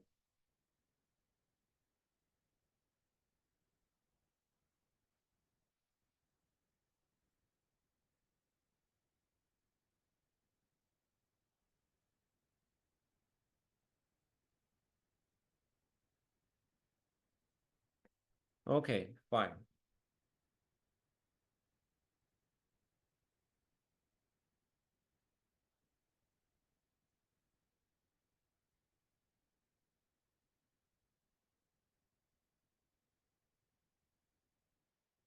So this becomes a threat.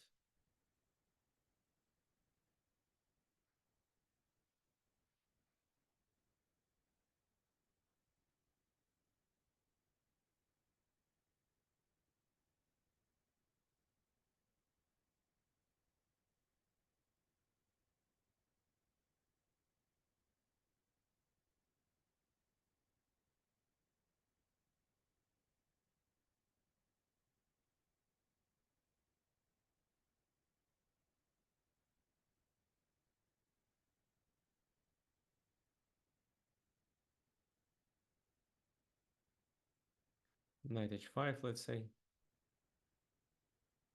Maybe.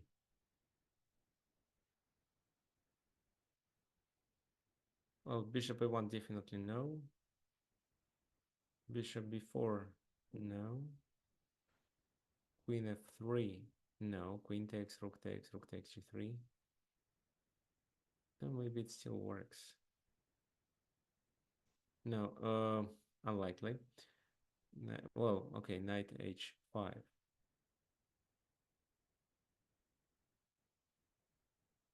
There is no checkmate, so this move, king takes.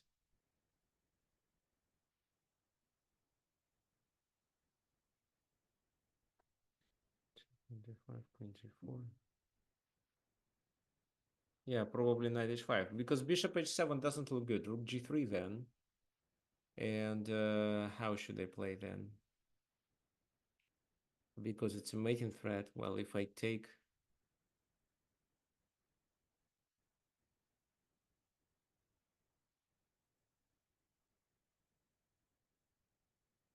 Oh, bishop d2 is a move also. Queen f6? No, it's not.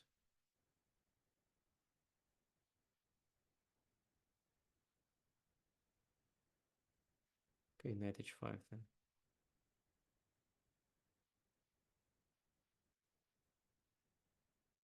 Oh, wait a sec. I could play better. I could play... no, I couldn't.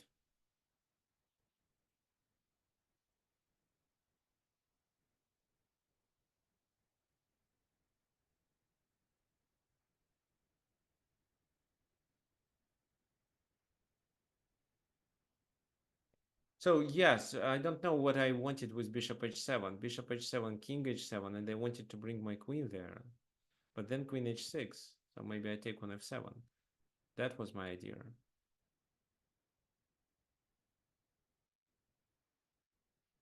But I didn't like bishop h7 because of rook takes g3.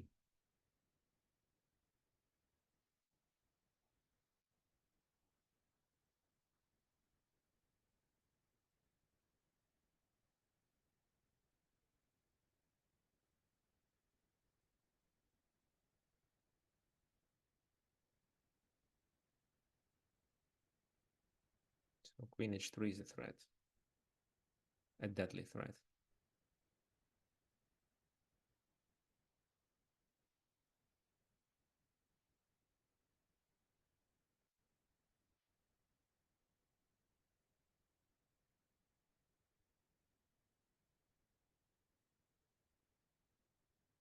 Okay, so what do I have to do? I can exchange the rooks and then what?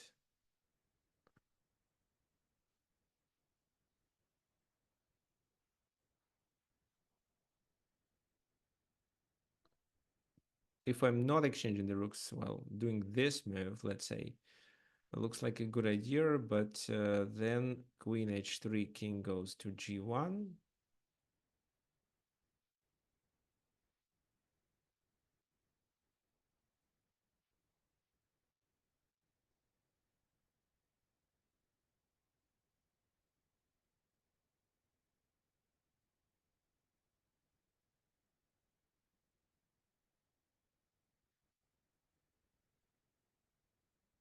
Okay, rook g7, I'm threatening h7. Am I really threatening h7?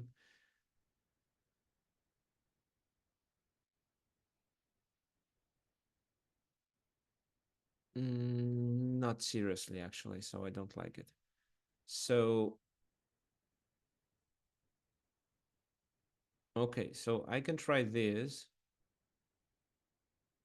and then either queen g2 or queen g4. Queen g4 passes the game to the end game, where I'm down exchange, but it's likely to be a favorable position for me because of the f6 pawn.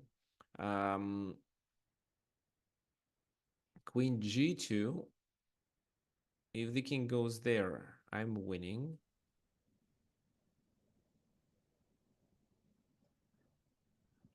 No, I'm not. So queen g4 is a must.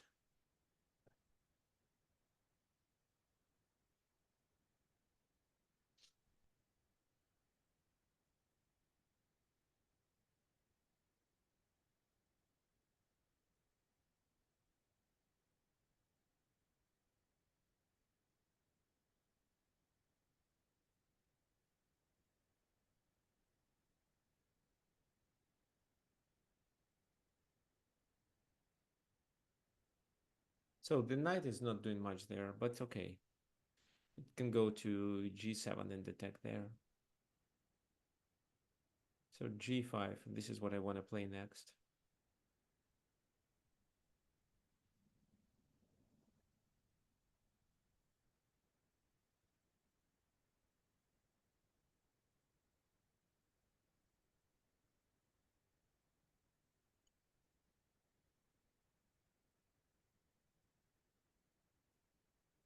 Knight e2.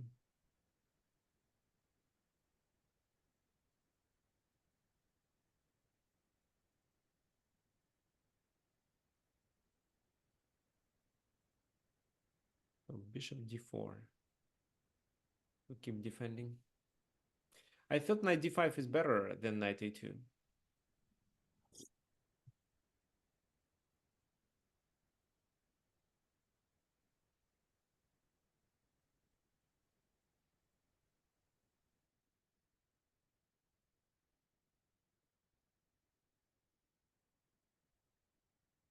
Because the knight is out of the place of action. Okay, okay, you are trying to bring it back to there.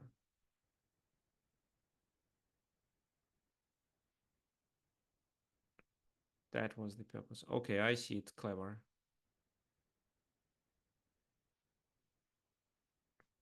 Okay, g5, and at least I can move my bishop away. Or knight g7. How does knight g7 work? Knight g7, knight e2. Or I can just play this move. Then e5. Okay. It's still a possibility, actually. Bishop f3 stops the knight.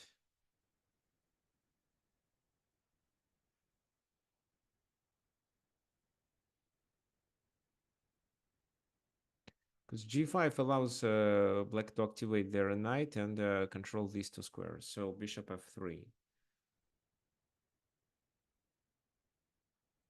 Because e5, bishop e3 with a tempo.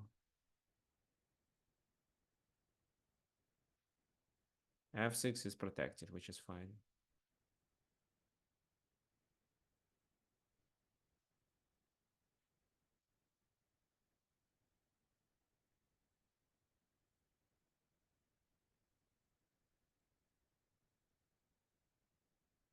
So these are my next moves. I don't know in which order. Probably g5 first and then knight g7.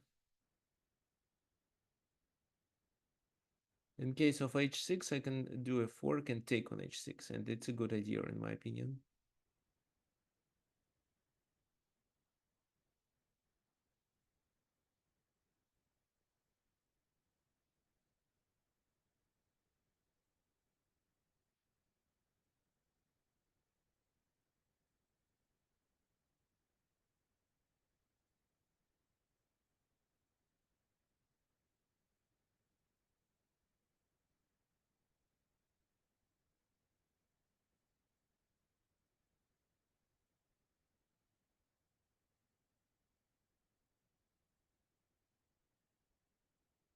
Yeah, I think I have really good chances, but I was mistaken several times when starting this attack actually.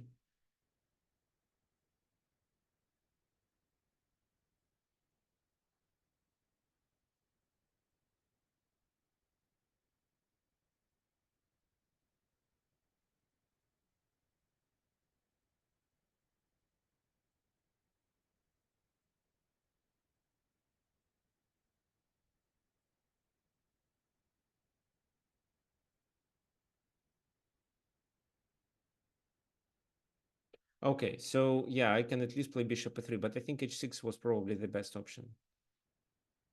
So bishop here, knight has to move to a2.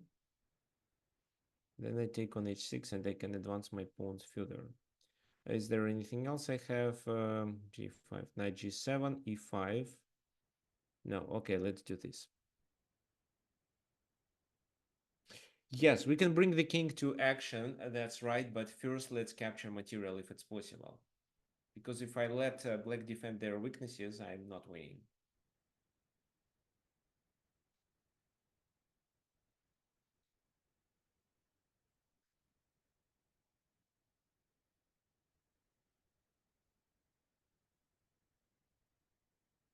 Mhm. So let's take here.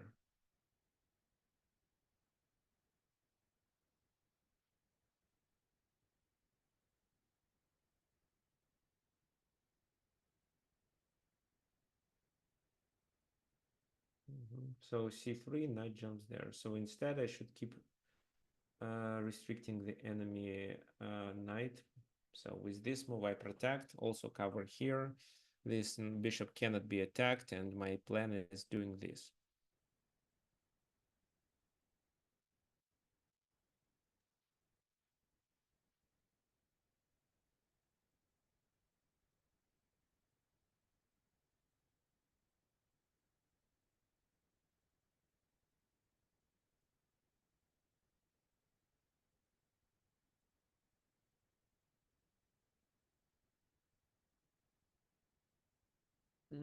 So g5, maybe knight f4. Well, I don't think it's a problem. Oh, actually, it can be.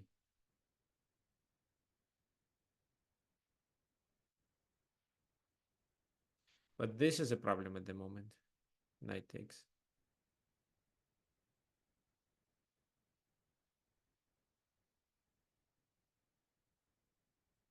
So g5, knight f4. This is hanging.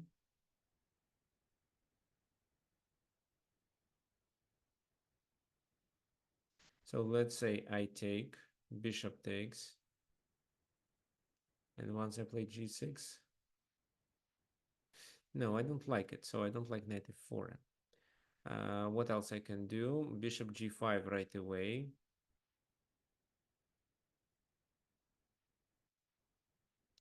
Or I can just take there. Actually, I like bishop g5, then c4. No, I don't like it. So g5, knight f4 is coming. And if I take it, it's not a good idea. So bishop g7 is a move also.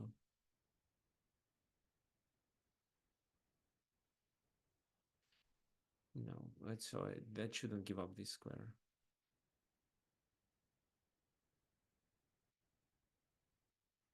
So take, g5. King h7. So it doesn't work.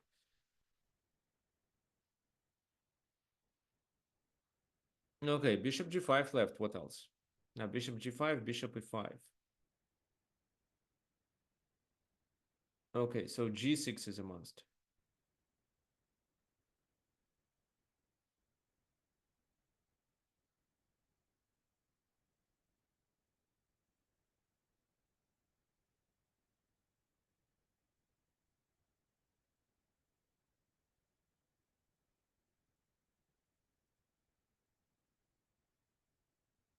g5, knight f4. I can play knight g7 instead. Okay, let's play g5 and then let me think. So knight f4.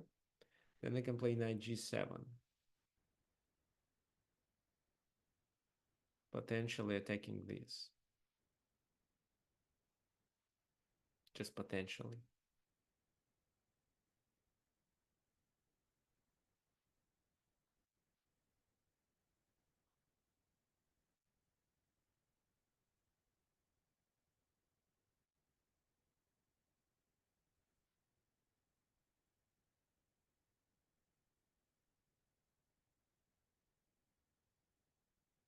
No, bishop f5. So g6 you want to sacrifice.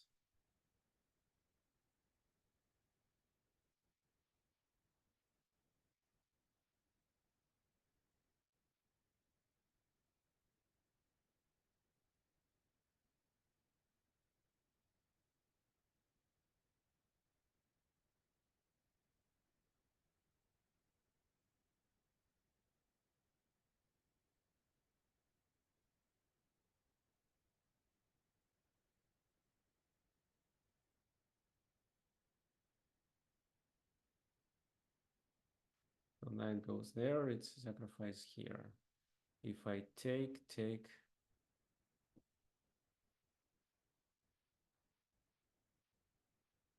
Okay, let's b3, c3, b3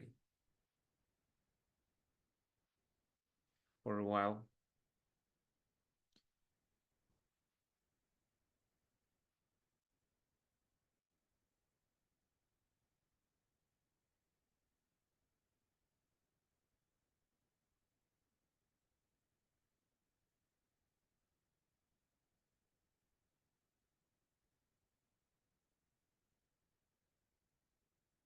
C3 traps the knight, and the knight can go there.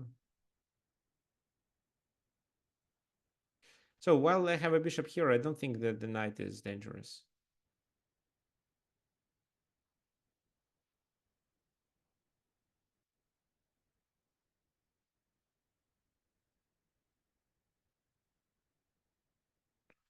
I can try to bring the king to the game here, but I should be very accurate because there are now a lot of sacrifices with such moves like knight f6 or bishop f6 or even rook f6. When the knight was on a2, c3. Well, yeah, I think c3 was a good move then. I missed it.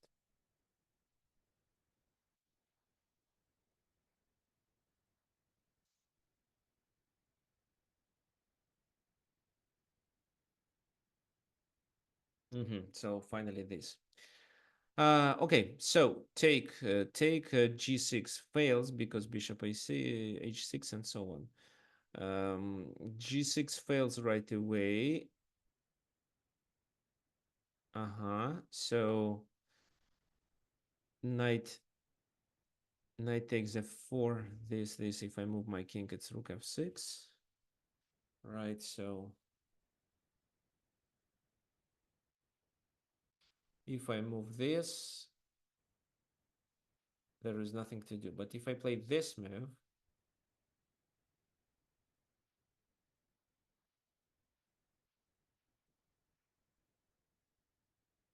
bishop f6.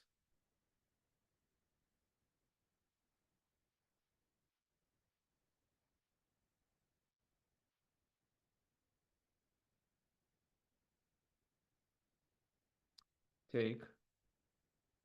Rook takes.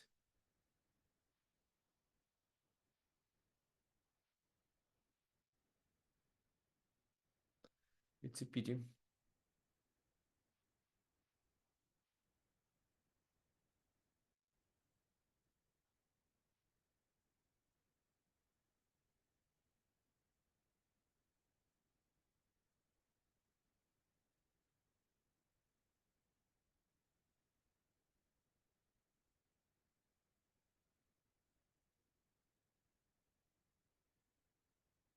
Okay, so take bishop g6, rook f6.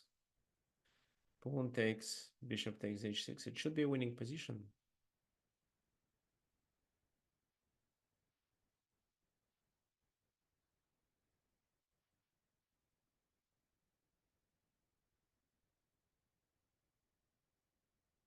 What else? This move.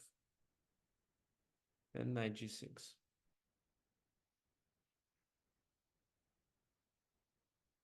Okay, let me calculate once. Oh, I'm low on time. If I'm low on time, knight takes, bishop takes, king moves. No. 7. So what was my original line?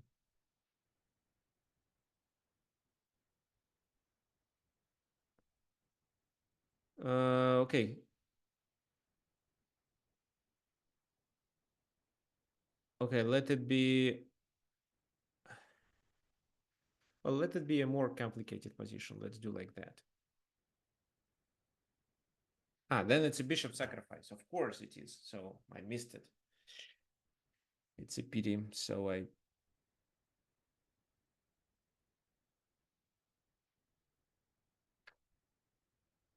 How can I play now?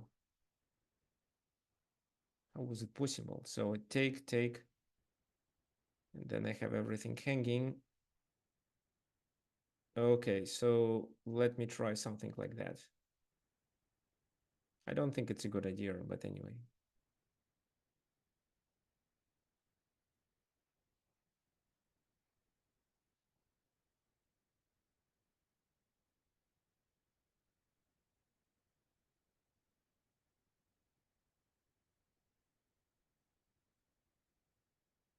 So I'd better play knight g3 actually. Okay, anyway, fine.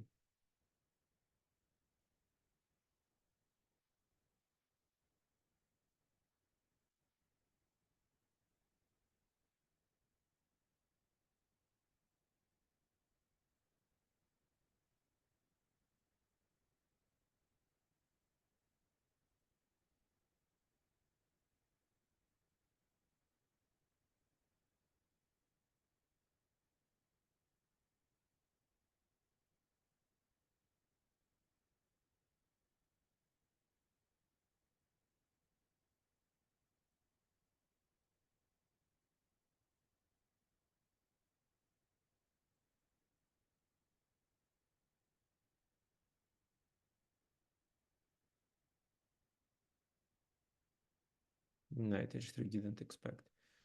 Okay, king g2. Oh, I blundered here. Why didn't I take on f6? Oh, knight g5. Okay, knight f6. At least I'm left with a bishop pair here. But I made so many mistakes here. Okay, fine. This is completely winning, of course.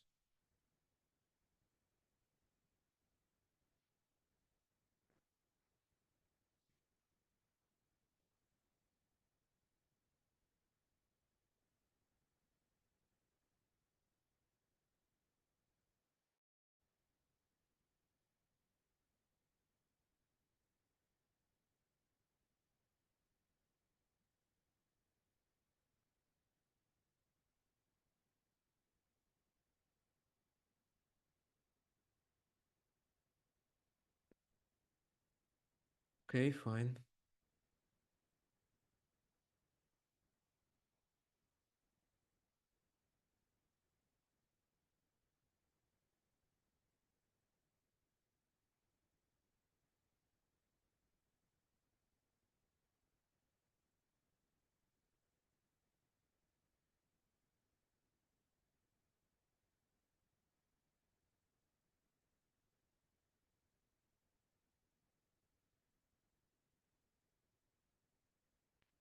Let me think a little. So maybe this move.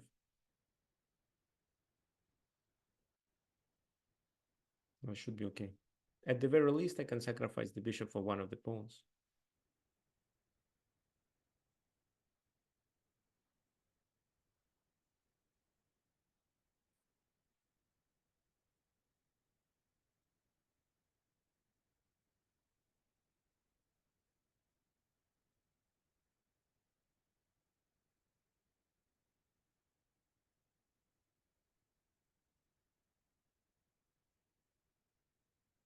So the c2 pawn is hanging. Okay, fine.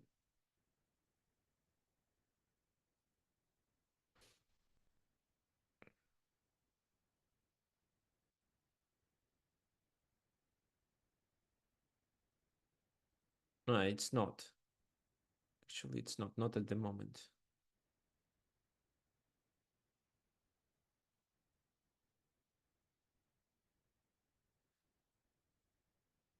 But then I have to play king c6, but it's fine. It helps me to promote my pawn. Now it is hanging, but now I have bishop c8.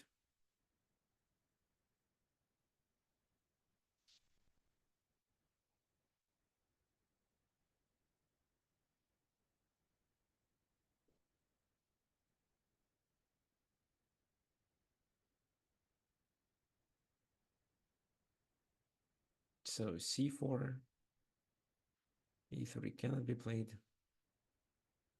Let's do this.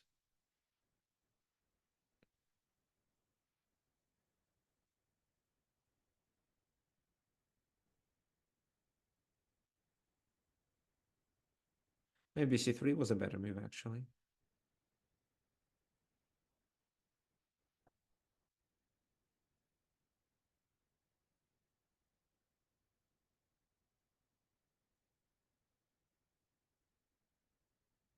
Check, king takes e4.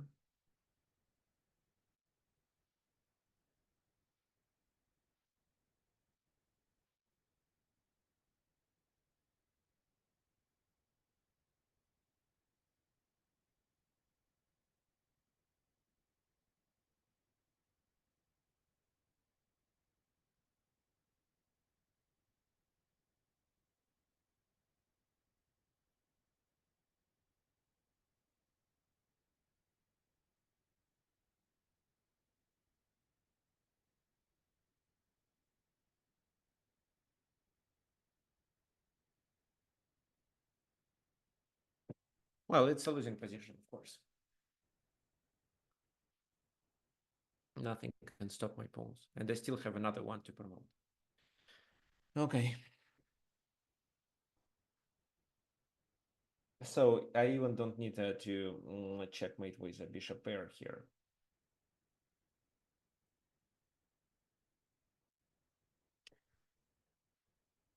Protect, promote, then.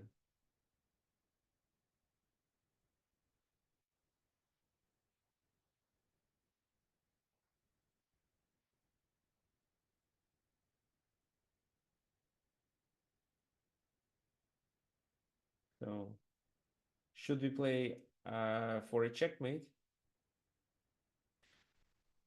I don't think it's a good idea because, well, what do you want to show? That the FIDE master doesn't know how to checkmate with a queen? Of course I do know. Maybe I won't do it in the best way, but there is still a checkmate.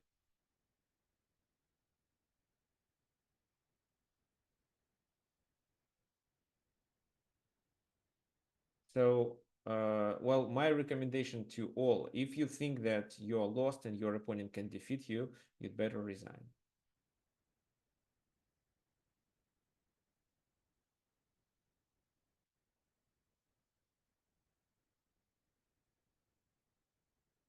Okay, fine. Let me quickly show you what happened in the game originally.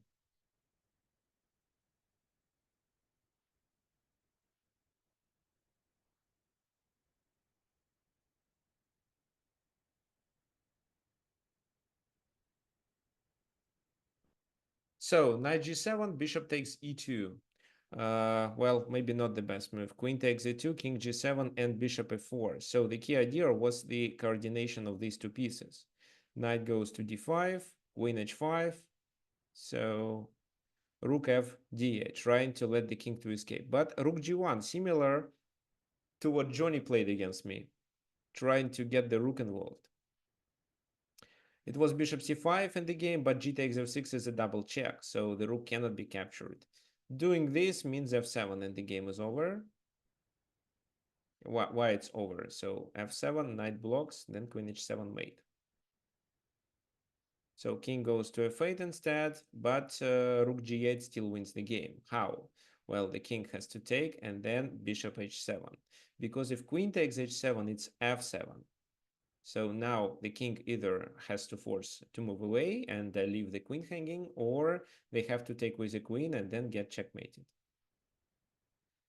King f8, queen g6, threatening with a checkmate. And they have to sacrifice the knight. So, well, this is a completely winning position, even without exchange, but with such a weak king, it's not possible to survive. So if this move, it's bishop g6. If king goes to e7, queen g5.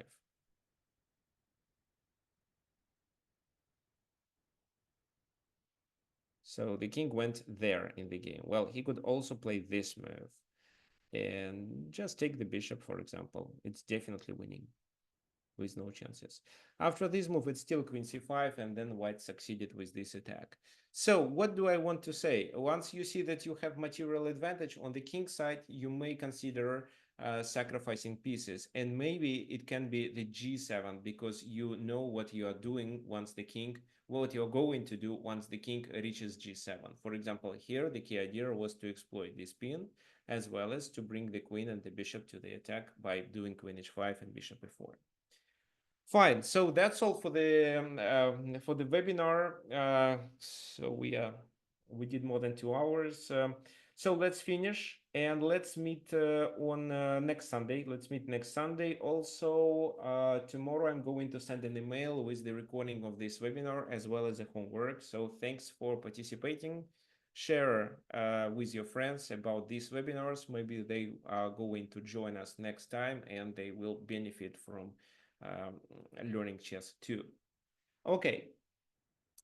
See you next Sunday. Bye bye.